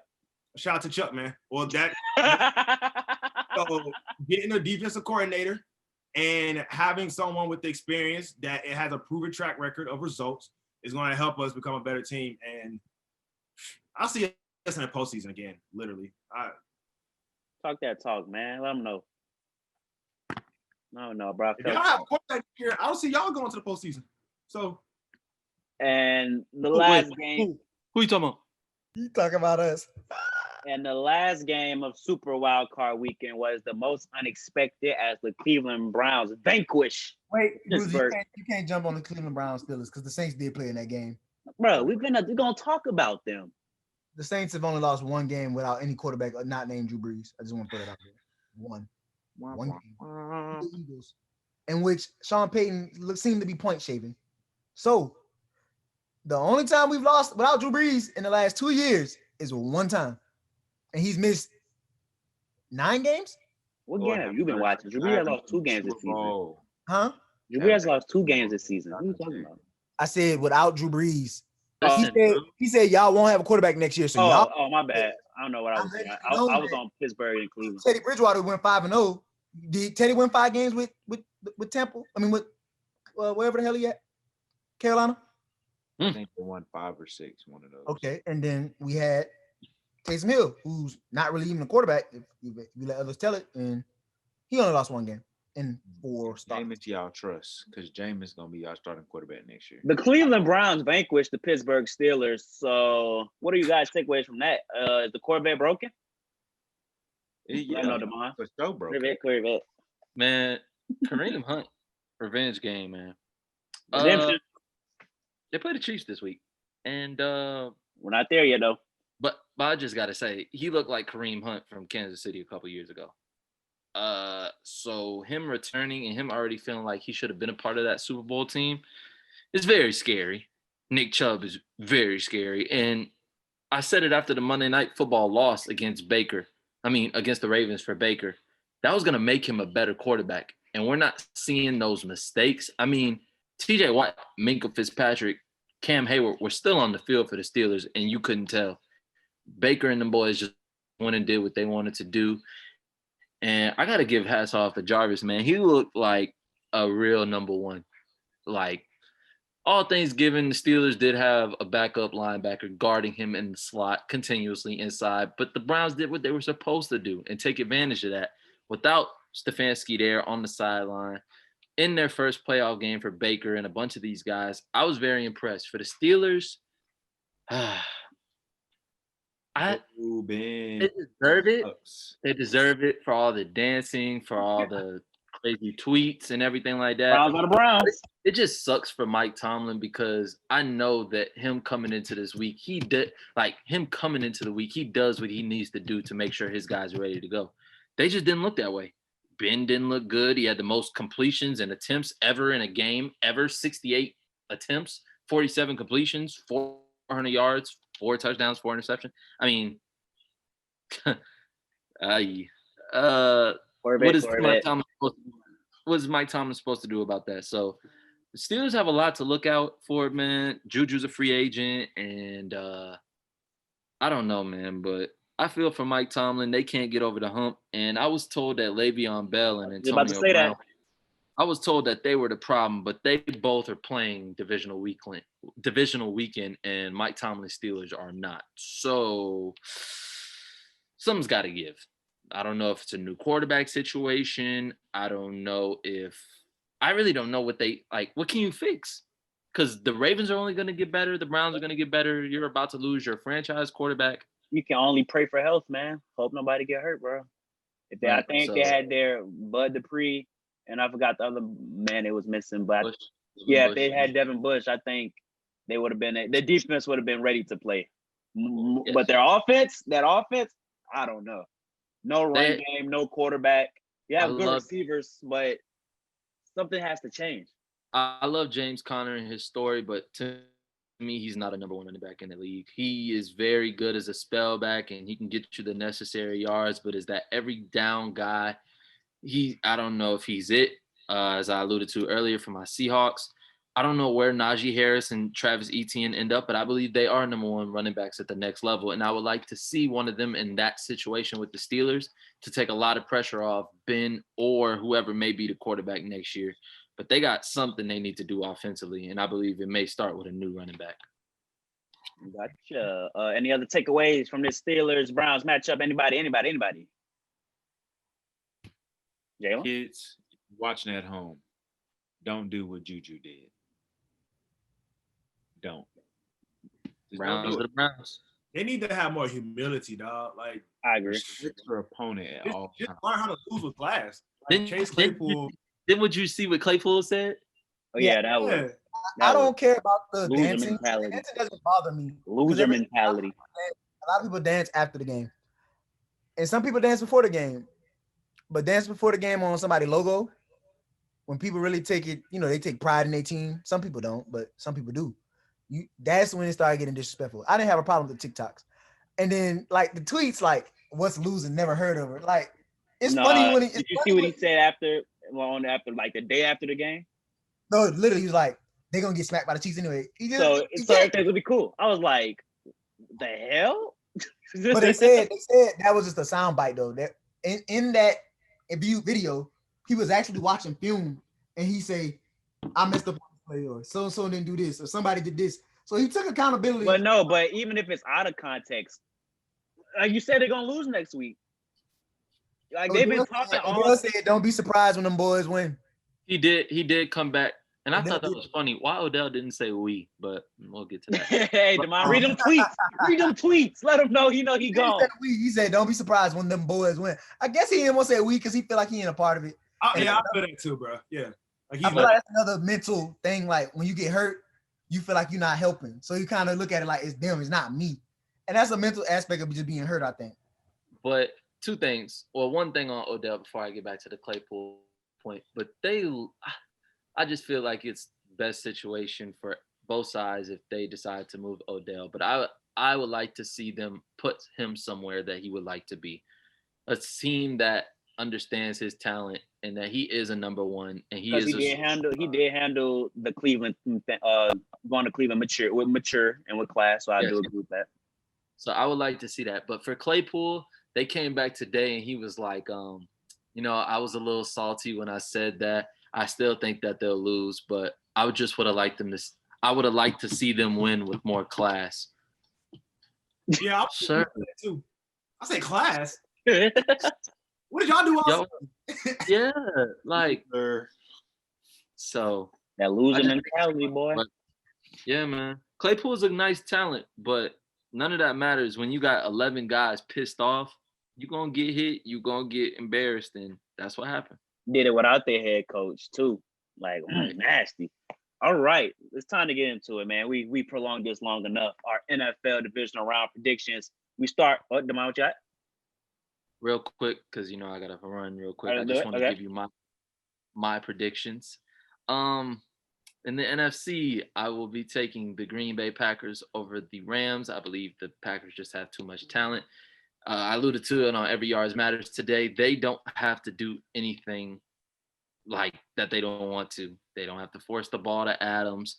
They don't have to run the ball with Aaron Jones if they don't want to. And they can scheme however they want. 3 tight ends, 1 tight end, 3 wide receiver sets, 2. They have the MVP. It's just a lot. But it is worth noting that Aaron Rodgers has lost the last 4 times that he's played the number 1 defense. We talk about 2013 NFC Championship to the Seahawks, last year's NFC Championship to the 49ers, a couple others in there. But I think that's worth noting. I like Rodgers to get over the hump, and I'd like to see him make it back to the NFC Championship against Drew Brees and the New Orleans Saints. I just think that the Bucs, they have all the talent, but the Saints, I think this is the year. Their defense is better than they've ever been in years past when they've been contenders. I also think offensively there's not as much pressure on them, and Mike Thomas is back. Let him know. Mike Thomas is back, so I like them to be able to do what they do. And last time Drew Brees played this Bucs defense, he tossed 3 touchdowns. So it'll be interesting to see if the Bucs can keep up with this Saints offense and make noise against that Saints defense. I'm taking the Saints Packers in the NFC Championship. And in the AFC, trust that I'm riding with Lamar. Let's go. Take the Buffalo Bills. I think the Bills, like I said, MVP, Josh Allen prediction next year. I think they have the talent to be a top 3 seed. But this year, I think Lamar and them are playing for something deeper. They've been doubted. John Harbaugh is a great coach. And that defense is playing at a good level. And Marlon or Marcus Peters versus Diggs I will be tuned in. There is great wide receiver corner matchups all around the playoffs this week. So that's something I'm looking out for. But I'm going to take the Ravens. And then, I got to take the Chiefs. I mean, I'm not riding with no upset or nothing like that. Patrick Mahomes, they're too hard to stop. Travis Kelce is playing his home team. It's difficult, so I'm taking them boys. And this is worth calling me. So thank you guys for having me, and I'll see you guys next time. All right, bro. Let's get down to the nitty gritty, my boys.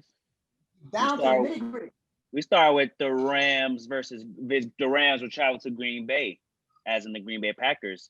The Packers are a 6.5-point favorite. I will go first. We go around the clock.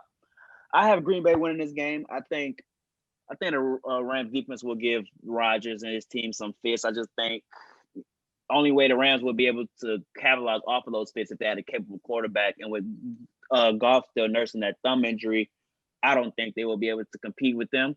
I think one of the Green Bay weaknesses is the run game. So let's say Akers, Henderson, and Brown, if they all are healthy and play, get 30 plus touches and are effective in the run, that's a recipe for Green Bay trouble. But I think Rodgers is just ready, confident off the bye. This is the most confident I see Aaron Rodgers in a minute.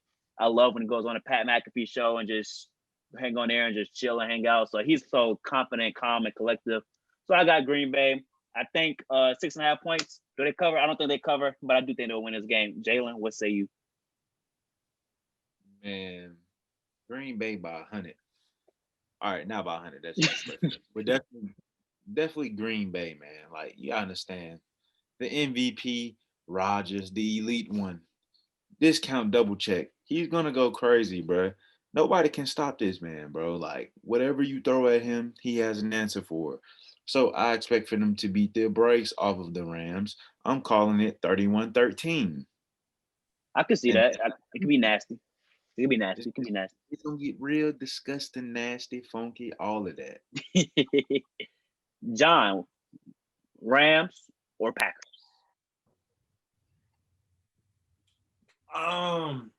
Don't The hate. Rams defense is better than a lot of people think they are. Like, literally, I believe they were number 1 this year, like in ranks. Yep. Like they're good. I don't know, man. They're good, dog. But Aaron Rodgers is an MVP. Matt LaFleur is an amazing head coach. I don't know what it is about Matt LaFleur, but only 6 losses in his career and or only 7 losses and 25 wins. And that's not including the postseason. I think he's like 1-1 in the postseason. But regardless, I like the Packers to win this game. I don't think it's gonna be a blowout. Like, it's the number 1 defensive team in the league. I don't think it's gonna be a blowout. But I do see Devontae scoring once. I can see Aaron Jones scoring once. And I can see Marquez battling Scantling. Also, Valdez Scantling scoring once. So like you said earlier, with no real quarterback to lead the Rams on offense, it's gonna be hard for them to like match the MVP. So with that alone, with that skill position alone, a quarterback, I'm going to take the Packers. They got the better quarterback, so I have them winning this game. Cut Carter, Rams, Packers. Packers are a 6.5 point favorite. May go up to 7 tomorrow. This is a hard decision for me. Are you taking Green Bay? I mean, the Rams. Here he go hating also. I want to take the Rams. I do, but I don't have faith in the Rams offense. So that's what my dilemma is. I don't have faith in the Rams offense, but I have faith in their defense. I think Ramsey can nerf Devontae or hold him to 1 touchdown. I think Aaron Donald can give them fits in the pass rush and the run game. Now we flip sides. And you got Jared Goff and Cooper Kupp and Robert Wood versus Jared Alexander and Kenny injured Jared Goff. Yes, that's what I'm saying. So give me the Packers in a close one like this. I don't think it'll be a high-scoring game, though. I think it'll be like 14-10. That's kind of disrespectful. To Rodgers, right? Yeah, that is disrespectful to Rodgers. I think the Rams need a defensive touchdown. Really good. What elite defense has Rodgers really? I mean, if you call us elite, we give a lot of points, but we was just matching them. We can go back and forth. The Bucks held them down. You know what I'm saying? Why, if the Bucks could do that with their defense, why can't the Rams? And the Bucks offense, was Brady torching them? I can't remember. Yes, Brady torched them after Rodgers started the game off for the touchdown. He threw 2 picks, threw 1 pick 6, and he threw another pick, and the Bucks were back in the game, week 6. Yep. I said I'm taking the Packers. I feel like I'm being disrespectful. I just don't think it could be high scoring. All right. I think for the Rams. What you said, John? I don't think it's disrespectful. The Rams have a legit great defense and a lockdown corner. But Rodgers is the MVP. Adams is cooking. Aaron Jones is cooking. It's just kind of, 14, where this team averages. The team averages, what is it? 23.1 points per game. I want to look at that defense. Hold on. This This team averages 31.8 points per game. And you think they'll get 14? I don't know. Yeah, but what? 31.8 points per game in the regular season. You think this team was going to average, which is the most in the NFL, by the way. This is the highest scoring team in the NFL. The highest scoring team, best defense, right? The Rams are the best defense, right? Yep, the Rams are the best defense with yards per game, and they allow the least points per game with 18.5. Okay, so I'll give him 18. 17. I'll give him 17. 17, 10. Cool. They cover the spread and they win. 17-10. That's fair. I think the Rams defense need a defensive touchdown or a special teams touchdown to win this game. If not, I don't see it happening. Rams are gonna score this game. Oh, okay. Calling this shot. We move on to the night game. The Baltimore Ravens travel to Buffalo, New York to play the Buffalo Bills. The Bills are a 2.5-point favorite, and they will likely be a 3-point favorite by tomorrow. I have the Ravens winning. I think it's gonna be another close encounter. It's gonna be tough. I know it's tough. Josh Allen's impeccable throwing ability versus Lamar Jackson, that heavy rush offense. I'm picking the Ravens in a close one. I think they'll be the final score. The Ravens will win by 3.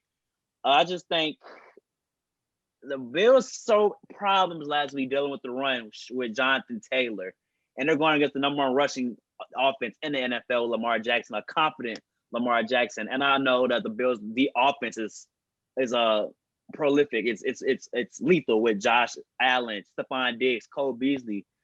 The other side of the ball are all pro Marlon Humphrey, all pro Marcus Peters. They have dogs like that after the quarterback, Matthew Judon, Calais Campbell, Matthew Judon. So I think they can potentially neutralize Josh Allen, make him look mediocre, pedestrian. I think the Baltimore Ravens will win this game. This team is loaded with confidence after an emotional victory, and they will punch their ticket to the conference championship. They are better when they're the hunter, not the hunted. That's my motto for the Ravens. So got Baltimore winning. JB, what say you? Trust. No. That's what I'm saying. I'm going with Lamar, man. The Ravens is clicking at the right time on both ends of the ball. They'll be able to control the pace of the game and also play defense. I've seen Josh Allen struggle in the first half against the Steelers, man. Like, if he comes out and plays like that, you can't do that against this team because once they get a lead, they're built to keep the lead by running and pounding the ball, taking time off that clock. And he also had a couple of mistakes in that wild card weekend. He had a crucial fumble that almost went the other team's way. So it's like there's a little still like wet behind the ears going on with him. Exactly. And I feel like both quarterbacks are capable of turning the ball over. Don't get me wrong.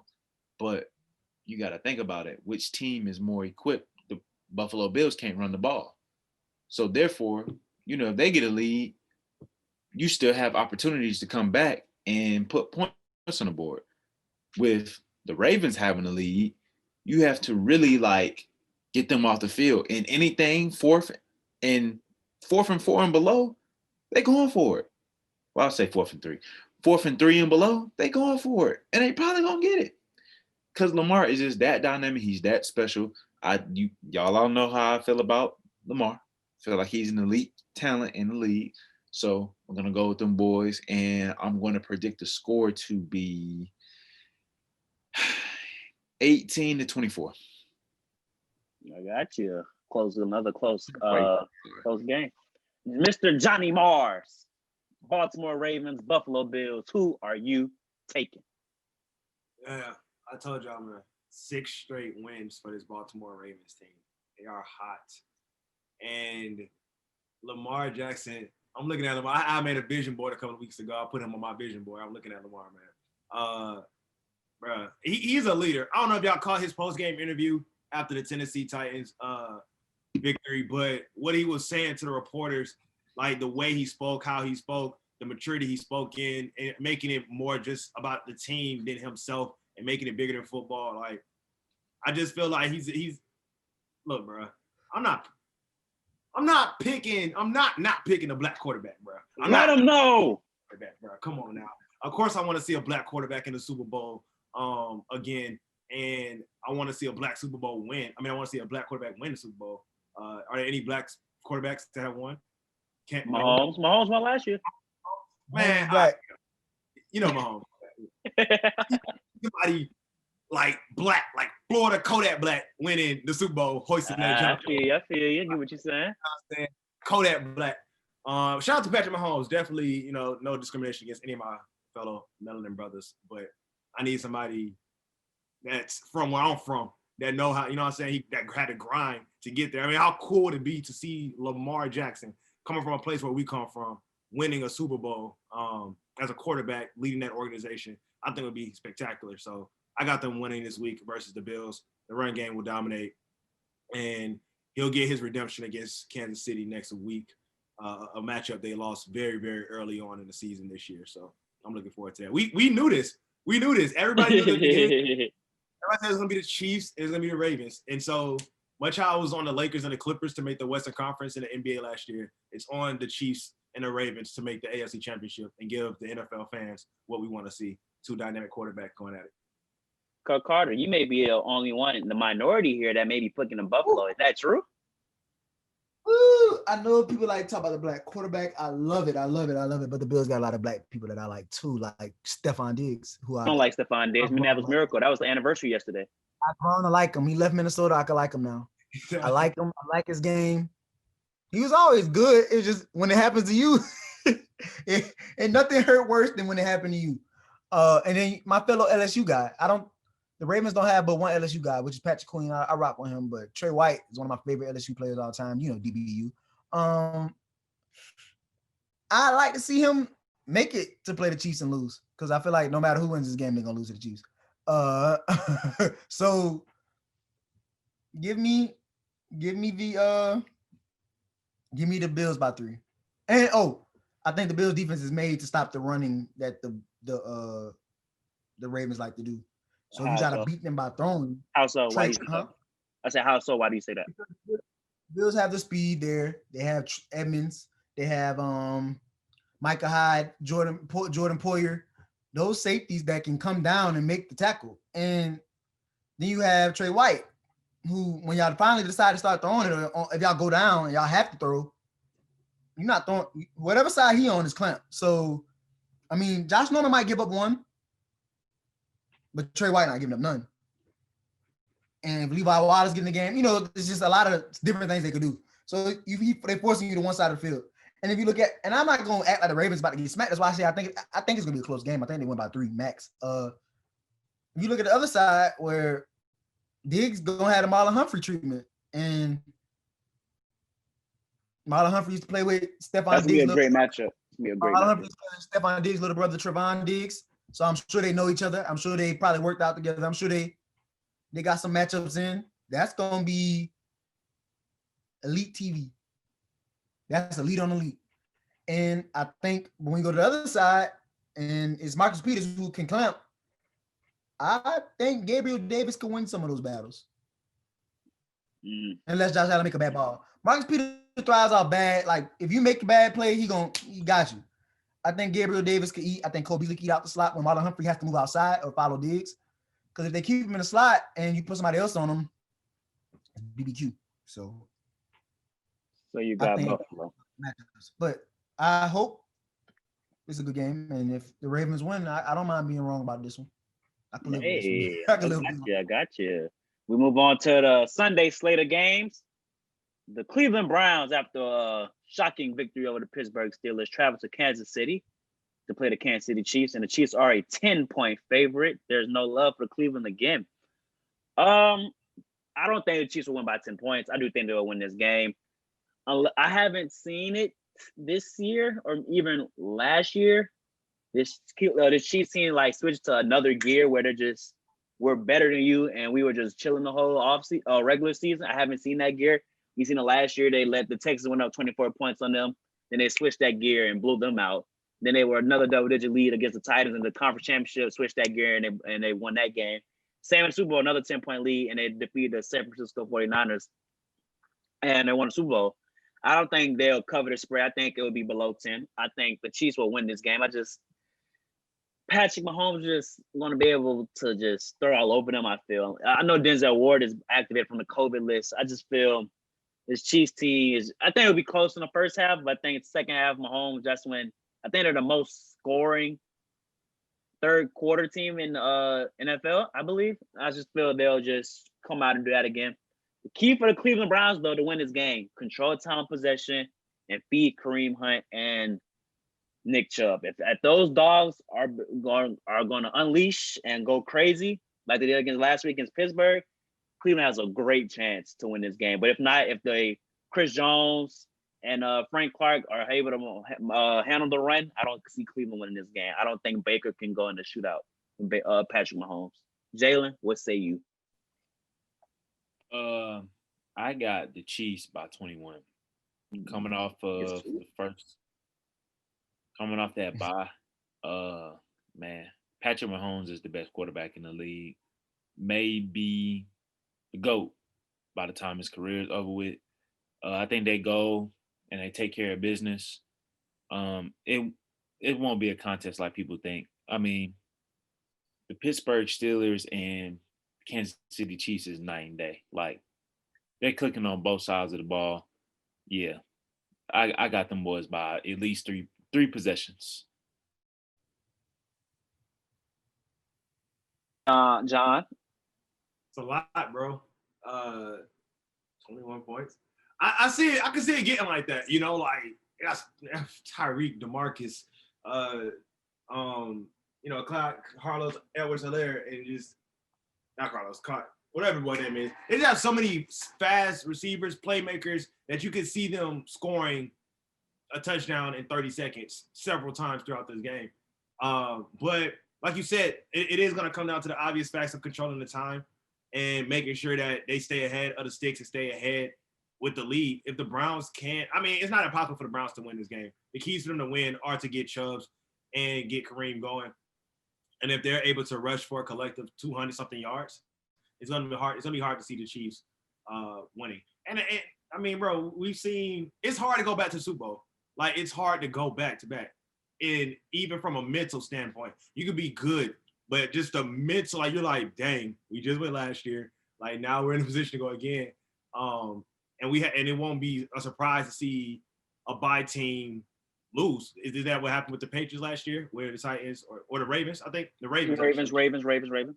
Where the Titans come and beat them. It was two bye teams last week because the format was a little different. Last year. Yeah. It was Chiefs had a bye and Ravens had a bye. Yep. Right. So I mean, it could be that situation. Like for real. Like no one expected the Titans to have that deep run last year.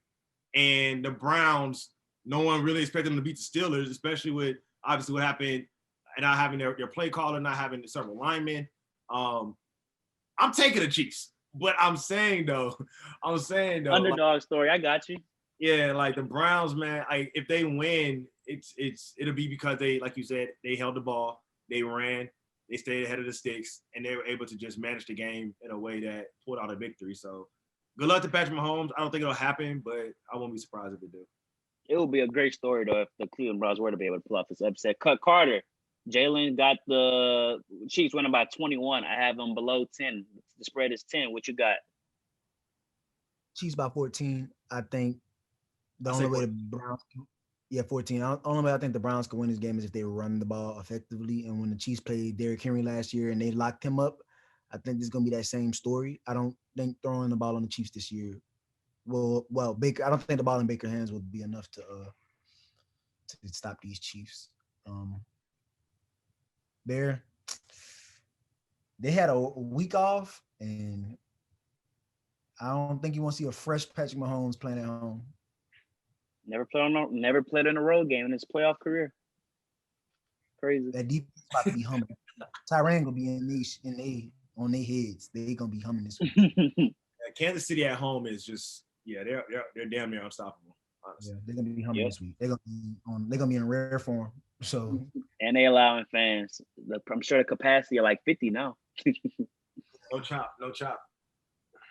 And last game of the NFL Divisional Round, the highly anticipated one between Tom Brady and the Tampa Bay Buccaneers. They traveled to New Orleans for the second time, but the third time they will see each other to face Drew Brees and New Orleans Saints. The Saints are a 3-point favorite. The line has been 3 points all week. I don't see it changing at all. And I will go first. I have the Saints winning, of course. Of course. I I gave y'all compliments. Y'all offense was cooking last week against that formidable Washington front. I just think when their front is good, I think our front can match up with their front, but their back end can't mess with our back end with Marshawn, with Janoris Jenkins and Chauncey playing at that level they've been playing on. Marshawn Lattimore in the playoffs, his playoff career has been stellar. He's been like balling. I think the outlier is that one Minnesota game against the Vikings last season, but other than that, he has been balling. And he held his assignment last week to under, I think, 2 catches and under 50 yards. So Marshawn has been balling. The key to beat the Buccaneers is getting pressure on Tom Brady. We all know that. And I think with Trey Henderson practicing this week, it's a likely chance that he played and he gives Tom Brady and y'all left tackle Donovan Smith hell. And I think they will get after Brady again. And I think the Saints will win this game. I do think 3 points, I think they definitely cover that spread. I think that I see this as a touchdown game. It's going to be fun to watch. Like I said, I think it will be a shootout, but I think when everybody settle in and settle down, the best team will win. And the Saints are the best overall team. And I got them beating the Tampa Bay Buccaneers.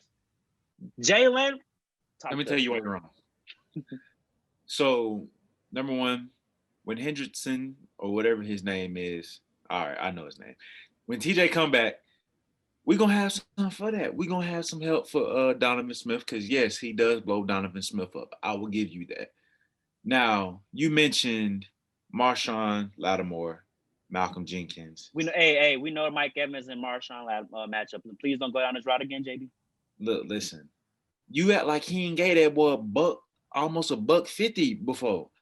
He's capable of beating Marshawn one-on-one. Who? Mike Evans is. He's capable of beating Marshawn one-on-one. I don't want to hear. Not this season. So the thing is, you have to think about it. There's a lot of mouths to feed. So therefore, he's not going to get force-fed. Why wouldn't we take advantage of someone on Chris Godwin? Like, who's going to guard Chris Godwin? Chris Godwin going to be in the nickel. Chauncey is in the nickel. Janoris going to be on Antonio Brown. Chauncey's not guarding him. Who's going to guard Grunt? Malcolm Jenkins? He did it before. Yes. Okay. He's done it 4 times now. Early in the season, we're an entirely different team now. Who's going to guard AB? Janoris Jenkins. Oh, my God. So Janoris Jenkins is going to stop AB? Bro. I will say this, Jalen. The key for y'all victory is getting. I say this. The key for y'all to beat us is getting the run game. I can ask them a question too, though. Who gonna guard Michael Thomas? I think no. But before y'all go, wait. Before y'all go. I think for the Bucs to beat the Saints, they have to get their run game going with Leonard and Ronald Jones. If they don't present a rushing threat to the Saints, I do not see them beating us. Now, Jalen, you can talk. I am done till I have to moderate. But we will definitely get the run game going for sure. That's not going to be something I'm worried about. How? What do you mean how? Leonard Fournette is playing at a high level right now at the right time. Y'all didn't even want Leonard now. Y'all thought Leonard was playing so bad. Y'all thought Ronald Jones was outplaying him and all this. And then now you all up Leonard. Ronald Jones was balling until he got last hurt. time Leonard got full workload against us, he didn't do nothing. Last time Leonard got a full workload against us, he didn't do nothing. Because we had a totally different. I'm talking about when he was game. He had a full workload. He got the ball like 20 times. We had just got AB the first game. Tom wasn't even think about it. Short off season, no preseason, didn't have any time to gel with his new pieces. So of course y'all would win that game. Week 9, we add AB, a very integral part to our offense. So one person throws off the whole team. Yes, because we didn't know how we were going to use him. Plus, our game plan was completely different. We were trying to throw the ball vertically all the time. It's not who Tom Brady is. Get the ball out of his hands quick. Let him make very decisive passes. But when Drew Brees does that, it's called throwing it underneath and noodle on. But Drew Brees don't never throw the ball. He rarely, he can throw the deep ball, but y'all not letting him throw the deep ball that much. Because he can't throw the deep ball. I'm just saying, but when Tom Brady doesn't throw the deep ball, he's not getting no flack about it. That's my point. He can throw the deep ball. That's the difference between him and Drew. But Drew I'm saying throwing, better. Drew got a rotator cuff. You had a torn rotator cuff and been playing for 15 years since then. Tom Brady ain't never. And Drew used to take the top. Drew didn't took the top off multiple times in his career. I hear nothing but excuses. I don't hear no excuses. Y'all the ones down 2-0. Like I said, we're gonna shock the world, man. I got us winning by 5 points. I don't. John? Johnny Mars, it's on you, buddy. Who you got winning between the Patriots? I'll get my another one. No, let John go. I got the Saints. Why? Because we're going order. Eric. We're going order. Bucks or Saints, John? Who you got? Look, man. Of all the things that I was intrigued with the Saints last week about, the number one thing that impressed me the most was the New Orleans defense handshakes. It's something about that. That jump so far, bro. It is cold. It is cold. That jump out, bro. That jump is the flyest handshake I ever seen. I wasn't even mad. I was actually wanting y'all to stop us because I wanted to see the handshake. But that reason alone, the chemistry that the defense has, I think the New Orleans Saints is more of a team than the Tampa Bay Buccaneers. Like all around, the defense has really great chemistry. The offense has really great chemistry. I mean, they love who their coach is. The coach loves who the players are, and everything that comes together. I know the matchups before. I know they got blown out in the second matchup. AB, that was his first game, I think. Maybe that was his first game there. And like James said, them trying to understand how they were going to get him involved did kind of mess up the game plan a little bit. Because you can't be indecisive against the Saints. You have to know what you're going to do at all times, or it will mess you up. And you can imagine Tom Brady being confused by the many disguises New Orleans Saints defense has when it comes to different coverages and blitzes, but they play a lot of man. So, you know, if anybody gonna beat man coverage, it's gonna be these receivers that Tampa Bay has. I think their receivers are probably one of the best core in the league as far as beating man coverages. So it'll be interesting to see how Brady adjusts this. But I'm gonna take the Saints in this game. I think this is their year. They've been too many times, and it's hard to see that happening again this season. But shout out to Tom Brady. I mean, you know, he turned his Buccaneers franchise around, got them to the playoffs. And he is forever and always the GOAT. Yeah, he has 5 rings. You know, like it's okay not to get one this year. Like it's okay, you have 5. Like so he don't care about Brady rings. He care about the Tampa Bay rings. He got 5. He got 6. Yeah, he got 6. Yeah, six. Yeah. Had to think about it. Had to make sure. Carter. That's even more. The GOAT. That is even more. He is the GOAT in New England, not in Tampa Bay. Carter. I think what they did with Peyton is the same treatment. Look what he did first. I had the Saints. First playoff game since 07. By 14. Carter's talking. I had the Saints by 14. That's all. Oh, got you. I think we do get a defensive touchdown this week too. Ooh, Brady gonna throw a pick 6. Chauncey. Hey, all I'm saying, block me. You block me. Block me. You could pull up and beat y'all ass. I don't want to hear nothing. I know you don't like leaving the house on Sunday because I don't either, but I'll be here. I'm not gonna. You can pull up. Bro, did you see? They had to lose, bro. I'm sorry. I'm gonna be bright and early. Woo. We got one more segment. I'm right here waiting. We got one more segment before we get the music. Are y'all boys ready? Because we could have breaking news right now. I'll be so gassed by the time we get to music. Don't worry. Yeah, no matter. We got some breaking news coming off the podcast. Congratulations to Robert Saleh becoming the head coach of the New York Football Jets. Congratulations. Well deserved, man. And he is taking the passing game coordinator from the San Francisco 49ers, Matt LaFleur's brother, Mike LaFleur. He will be their offensive coordinator for the Jets. So I think the Jets are up to something. I think with their quarterback, Justin Fields, they had another pick later in the draft. I know Saleh gonna have the defense booming. There's no question about that. It's all about figuring out that offense. They should keep Sam Darnold. I hope they don't do him like they did Ty Bowles. You said they should keep Sam Darnold?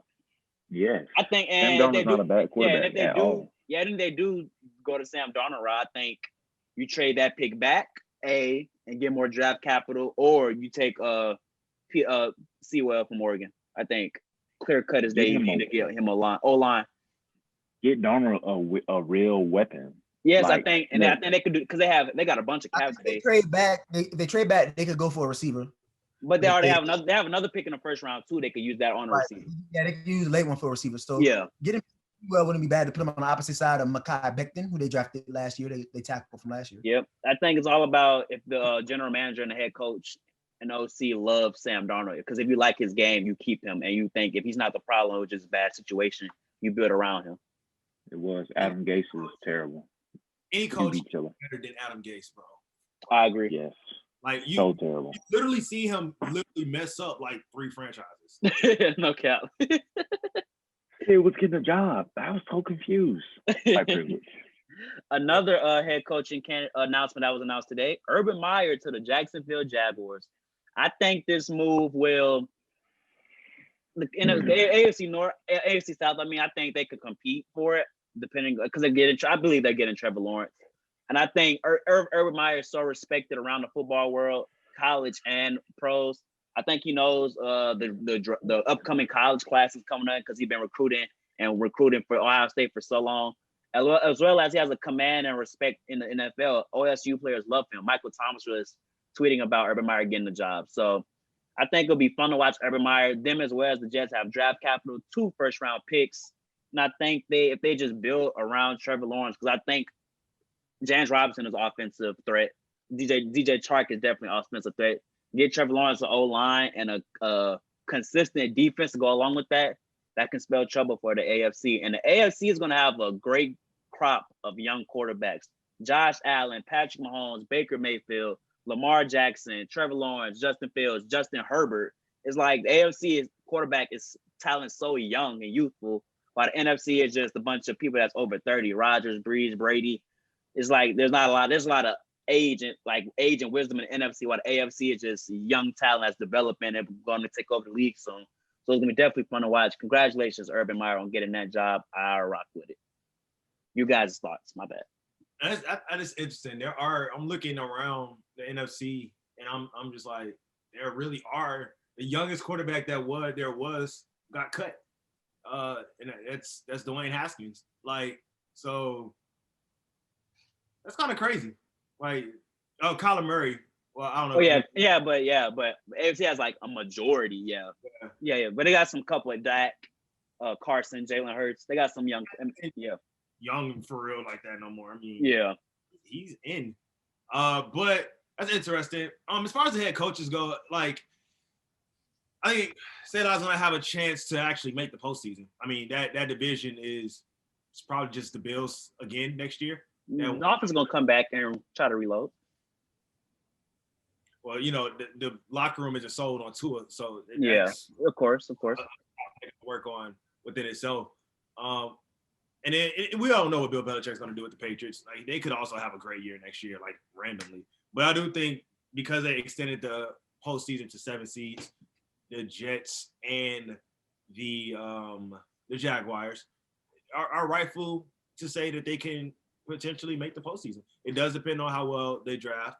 And, if there is a preseason this year, I don't know how the NFL feels about that with other players, but, if they're able to get a few games under their belt, then we could be looking at, a future that's more successful, more presently than later on. So hopefully, I don't want Urban Meyer to be a trash coach. You know what I'm saying? Yeah, like, I agree with that. Yeah. I want to be good. I actually like Urban. So I don't want to be bad. Like, but John Gruden in Oakland, they need to cut ties. It's time to jump ship. And I don't think Urban Meyer is gonna be a good coach. I think it'll be very Nick Saban-ish. But Nick Saban's more defensive minded. I'm trying to remember what Urban is known for. Because to me, I don't know. Most of his teams are offensive. Yeah, I'm about to say most of his teams be offensively good. So I guess in that case, he'll be fine. The defense and the defense not bad. The defense got talent. The Jags defense is not bad. So if Urban could get Trevor and the number 1 receiver, DJ Chark, who I think can be a number 1 receiver. I think Robinson has been stellar. Good last season. Good runner. So, okay, in that regard, he'll probably be better than Saban. Because Saban problem with the Dolphins was that they couldn't score. Or But they were bad. Okay, I'm just be real. That was a really. Then they went 0-9 before he quit. I think it was 6-10 that's the year. He was in. Oh, they bro, finished like that. And they didn't let him get Drew. He tried to go get Drew Brees. Remember? Remember, Derek? He didn't want to get Drew. No, they wanted something happened with Drew. They didn't the NFL didn't allow him to get Drew. Something like that went down. But before we go to new music, because we're all tired and drawn out of debating, arguing so long, which head coaching vacancy left would you take if you were a head coach? Is it the Houston Texans, the Detroit Lions, the Atlanta Falcons, the Philadelphia Eagles, or the Los Angeles Chargers? I'll go first, and I think it's clear as day it's the Los Angeles Chargers. I think it is the LA Chargers with Justin Herbert, a young, great rookie talent, along with those two outside threats in Keenan Allen and Mike Williams, along with Austin Eckler and a nice running back group. I think along with the defense, Derwin James, it comes back injury again, but Joey Bosa, you drafted Kenneth Murray from Oklahoma. A lot of depth, a lot of talent, and if they had a capable kicker and the right coach in the situations, they would have been a better team than what their record presents. So if I'm a head coach, if I'm an offensive-minded head coach, I am loving the Chargers, and I try to get there as fast as possible. John, which head coaching vacancy would you take if you were a head coach? I agree. Like quick and simple, definitely the Chargers. Like for all the reasons you named, them other franchises don't seem like the management cares enough to actually get input from the players, which is how you build chemistry. Because if the players don't want to play and they don't trust management, it's gonna be hard for a coach to come in there and try to build a team where a lot of players aren't bought into the organization at all. So I think the Chargers, like those players understand where they are. They know they have Jay Herbo coming back, obviously on the rookie deal. And with the level of play that he displayed this year, like you said, any offensive-minded coach is looking at, this beautiful city of LA and saying, I want to go there to coach. I mean, it's LA. Who wouldn't want to coach in LA with a quarterback that is proven to get the job or proven that he can get the job done, and I think will get the job done next year in a division where it's just one team that runs it, and they can make a run to be that solidified second best team in the West of the AFC. So that's definitely the team to go to. JB. 100% taking the LA Chargers. Number one, have you been to California? LA, it's beautiful. Them taxes and Patrick Mahomes don't scare you? I don't care. I don't care. They got the best young QB situation with Jay Herbo. Also with Keenan Allen. That defense has the potential to be top 5. Just needs to be coached correctly. Offensively too, I just feel as if this is the most complete team without leadership at the coaching position. And I was rooting for Anthony Lynn. Hopefully he does get another opportunity to shine somewhere else, maybe, become an offensive or defensive coordinator, and, get better. Use this as an experience to get better and get back out there. I do like to see, our Black coaches coaching in the league. I would like to see this not be his last gig. So, Chargers would be mine. And I'm almost willing to guarantee Anthony Lynn. I don't know, but he could become the Bears' defensive coach, and I wouldn't be mad. Yeah, I think he'll land somewhere for sure. I think players love him. Just his coaching and late game situations is just.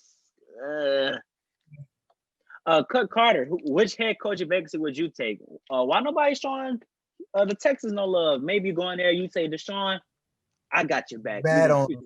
Bad owner. Why you not trying to come to Atlanta? You got Julio, Calvin Ridley, a young defense. You said what's the best job out of Atlanta?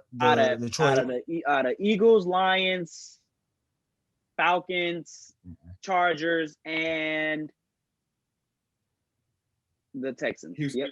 Yep. I'm taking the Chargers job. Everybody wants the Chargers job. Well, you can't have it. Now, tell me why. LA is the better city. You're not Well, not scared of better city. Mahomes? You're not scared of Mahomes? I mean, Mahomes is not gonna kill you, but you can lose 2 games, Mahomes, and still keep your team up and running. Plus, they got the best. They got the best youth and project to build on. The quarterback is great to build on. Keenan Allen, veteran receiver. Derwin James coming off an injury, but when he plays, he's effective. So you hope that he can play. Joey Bosa, Melvin Ingram. I mean, really, they got Chris Harris. Bro, I'm taking that job and I'm drafting a corner or a lineman, or offensive lineman, and we're gonna get it going. Maybe a receiver. That's the 3 things I would go for. But they got young receivers. They got young capable receivers. I think defense is a need for sure though. Yeah, I'm going corner or corner, safety, or linebacker. And then you fix the training staff. Ain't no way y'all should be getting hurt all the time. And then the second best job on that list would probably be the Eagles or the Falcons. The Falcons is a good city to come to. You're just gonna deal with some fans. I don't know about the Eagles. No, I'm saying the Eagles and the Falcons fans, it would be the reason to hate a job like that. But no, and the Eagles are cap room hell too. Yeah, and got a quarterback controversy. You got to be content with Carson Wentz being a starter. And if that's not the type of system you want to run with Carson Wentz, and you prefer Jalen Hurts, that's not the job for you. But also in Philly, they fire their coaches when they have one bad year. Like Chip Kelly had a couple good seasons, then they fired him. Doug Peterson won a Super Bowl, and last year he won a division and made the playoffs, and he fired him after this lackluster season. There was one more coach before him. Andy Reid was in the Super Bowl with Don McNabb, I believe. And after a couple years, after like 1 or 2 losing seasons, they cut ties. So there's a lot of ownership.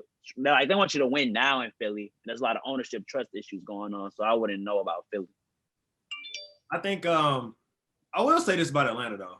I mean, division-wise, I know the Saints are like running the NFC South and they have, but in the future, you know, it might be up for grabs. Like this division very soon. So while the Chargers is a popular destination, they're gonna have Patrick Mahomes over there, like running that division. I think for foreseeable future. For another decade. and even in the NFC East, the NFC East is a weak division. So you know. Yep. But that's a double-edged sword too, right? Like if you go there and you're like, oh, this division is so weak, we expect you to win, right? So like you should win. But if you don't, like you said, it's like, oh, how you not winning in this division? Like, look at the talent around. Like, you know what I'm saying? Yeah. So I think that's interesting.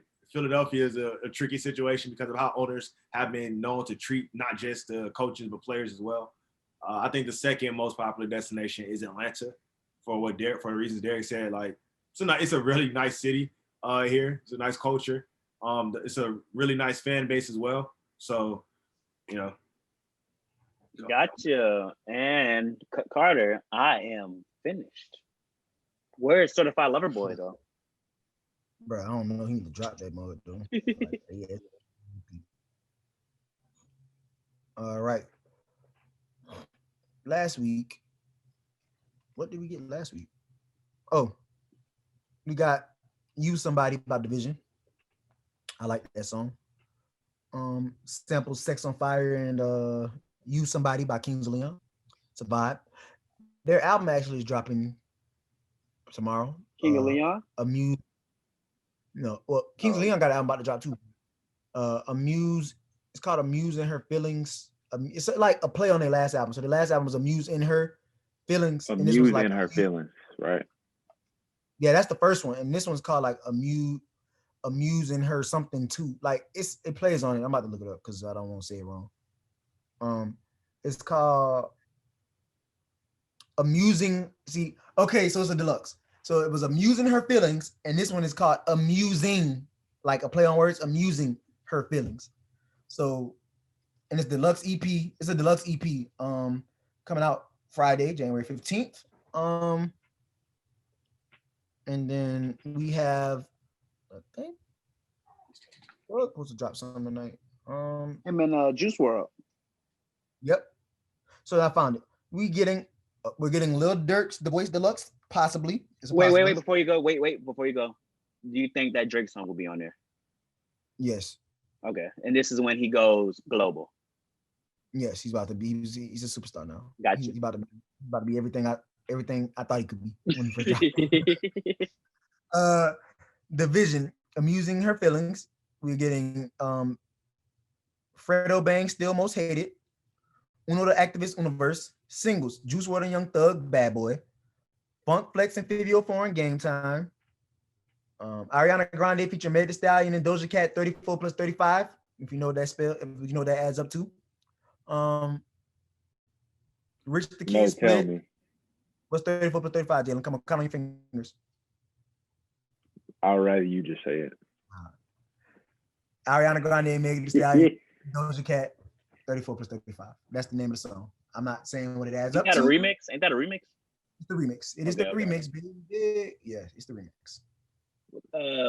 Slow music period for 2021 so far, huh? But coming out slow 2021 so far, and I think people want to drop when they know they could do something with it. So if you're gonna drop, you want to drop. You think they're trying to wait till people can go out?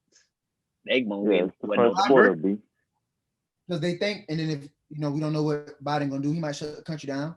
He not. Shut the country down. He not. And then, just passed that healthy release plan. He did do that. So yep, they trying to wait the pandemic out from our music aficionado Carter. I think so. And I assume you don't have no top 5 again. That boy be drained. Who? You. I just been looking at the screen all day. My eyes starting to hurt. I felt that. So you ain't got no top 5? Bro, don't. What I'm gonna do a top 5 off? Y'all listen to Division? We could do top 5 Division. We never did them, but you don't listen to them. I just want to participate, bud. All right, we can run that real quick. Top 5 Division songs. They can do that. John and Jalen can do that. I would hope so. They don't want to. Nothing in between. Yeah, I rock with Division heavy. Actually, I can go first. All right. Top 5. Top 5, no debating. Top 5. Top 5 Division songs. JB, I was yeah, man. So we rock. You good, JB? I don't know what you did. Man, we rock with Division heavy, bro. Sometimes so much music out, you can't even take the time to appreciate it sometimes. But without further ado, I will go ahead and reveal my 5th favorite Division song, which is POV. Very good record. 4th on this list, we have Between Us, the original version. I do also like the new version with Snow Allegra. I think it's very nice. But the Between Us, the original, felt like it was more of a vibe. 3rd on my list, I have With Me. Yeah, that's all. Yeah, that's hard. Number 2, I have Try Effortless. And yeah, just amazing work. And number 1 on my list, man, I have No Time, Take Time. Like easily to me, easily his best song. Like, it's just a vibe all the way around. And take it away, Johnny Mars. No doubt. The songs Jalen shared are some faves. A few of them are gonna sound repetitive here, but I have an honorable mention. I want to shout out Majid Jordan, also on the OVO label. And a few years ago, they dropped this song called My Imagination, and Division is featured on that. His vocals fit perfectly with it, so check it out. All right, my top 5 Division songs, starting from the 5th song. My 5th song that Division dropped, I thought was really good, is POV. Obviously, good music. My 4th song is You Somebody, just dropped last week. Like Derek said, that's a good song with samples of Kings of Leon, one of the greatest bands of all time. He did a terrific job sampling on that, so definitely check out You Somebody. Number 3, I got Too Deep. It's just the first that song is crazy. Like it's crazy. Too Deep is. And what Division 5. And what I want to know, what I was saying about these 5 songs, and I'm gonna get to my last 2 here. But these top 5 songs, they all come from different projects. Like none of these songs that I think are good are on the same project. So I think that just speaks to the level of creativity that Division produces in each of his albums, because I enjoyed every project he dropped. All right, my last two songs. Number 2, I have No Crying featuring Future. Don't cry in the club. Like, no point in doing that. And then lastly, 2016 Views, Faithful, featuring Pimp C and Division. Just an all-time favorite. The vocals, when I heard the vocals on this song by Division, I said, oh my God, bro. I tried to hit them vocals myself, I almost strained the chord. You ever heard the extended version? I haven't, bro. I need to, though. Send that to me. I'll send it to you on SoundCloud. I forgot about the SoundCloud songs he got. Yeah, so that's my top 5 Division. Number 1, wrapping up, was Faithful. Yeah, here. I'm about to see now. I might have to add this one. I'm gonna just send them to y'all, but dang, I'm not gonna put it on here. I'm gonna just include the Apple Music stuff. Cause he got a song on here where he samples Purple Rain and like mix it with another song. He be in his Duffy. He goes crazy with the stuff. I'm not gonna say he. I'm not gonna say he. It's they. It's a producer in him, so they be. Forgot about Too Deep, John. Definitely a hit. He don't wanna pull on now. All right, I'm about to go. I just had to find this song real quick to tell John. Dang, let me just go to my likes. SoundCloud look different. I ain't been on SoundCloud forever. Oh, Keep the Faith. Yep, Faithful Extension. I'm about to send it to you. Put it in the blood check. I've heard that. Keep the Faith. Yeah. Now, when you said the name, yeah, I have heard that. Yeah, them 2 gems there. I'm just sharing them. All right, my top 5. I got one honorable mention, even though I got a lot more I could have did. But my honorable mention is Try Effortless, Try/Effortless, however you say it. That first Division project, September 5th is just like I don't know. That one of my. You sent it in the wrong chat. What chat I put in? The Carter House. Both of them. My dad gonna be like, "What's this?" My bad, y'all. I thought I sent it to y'all. Oh man. Dang, bro. Knock me off my pivot. Gotta find this dang emoji. It's the only thing about having emojis is the name of a chat. Gotta find the emoji first. All right. I'm gonna start over. So my top 5 Division songs. I'm gonna start with my honorable mention. My honorable mention is Try/Effortless or Try Effortless. My number 5 is Angela, which is a great song to me off September 5th as well. My 4th song is Between Us featuring Snow Allegra off of Amusing Her Feelings. My 3rd song is With Me, also off September 5th. My 2nd song, which is the first song I ever heard, really, I think this was introduced me to them. I don't know where I heard it. It might have been a TV show, a movie or something. Hallucinations. That is my number 2 song by Division. And then my number 1, which is, I don't know if it's their longest song, but it's the longest song to my memory, The Line. If you never heard The Line by Division, you want to hear vocals and storytelling and everything, the whole works, The Line. And that's also one of the songs that made him popular when he first went on tour. Everybody wanted him to sing The Line, which he don't do the whole song because it's 7 minutes, but when he does it, it's some notes in there. It's like breathtaking and mind-boggling notes that he takes. And then I can't even forget him. I got to shout out the producer, his partner as well, because Division is a duo, not just a person. So shout out 1985 and dang, I always forget the other name. But hold on, I'm gonna get it right. I'm not gonna just shout out one person when it's a group. Shout out to 1985 and Daniel Daly. Daniel Daly's the singer, by the way. That's the crazy part. 1985 is a producer. Daniel Daly's the singer, and they're known as Division duo from Toronto, Canada. So yeah, shout out to Division, and that's my top 5. No debating. Got you. Is there any news breaking, guys? Guys. Make sure we do our due diligence and check if there's any news breaking. There isn't. Is that a podcast? That's pod. It's a podcast, buddy. And this will conclude episode 87 of the PACT Life Podcast. Thank you for tuning in. Remember to like, comment, share, and subscribe. We're available to you on Apple Podcasts, Spotify, Stitcher, and YouTube. Follow us at Pack Life Pod or Pack Life Podcast on Facebook, Instagram, and Twitter. Beside me, we got my brother, Mr. Cut Carter. Cut the. Diagonally, we got Mr. Johnny Mars. Pleasure to be here as always. And last but not least, we got my boy, Mr. Jalen Benjamin.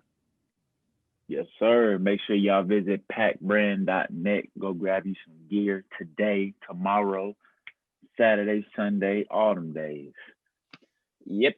And shout out to the mom for going on here before and departing early. It's all good. And I'm your host, Bruce Carter. Episode 87, our 2-year anniversary is approaching. Exciting. So look out for things coming our way. We might do a big 2-year shabam. Who knows? But it's coming up January 20th, 28th, 27th. I gotta look at the day. I still didn't look at it. My bad. Been busy. And but we're out of here. New Pack Life.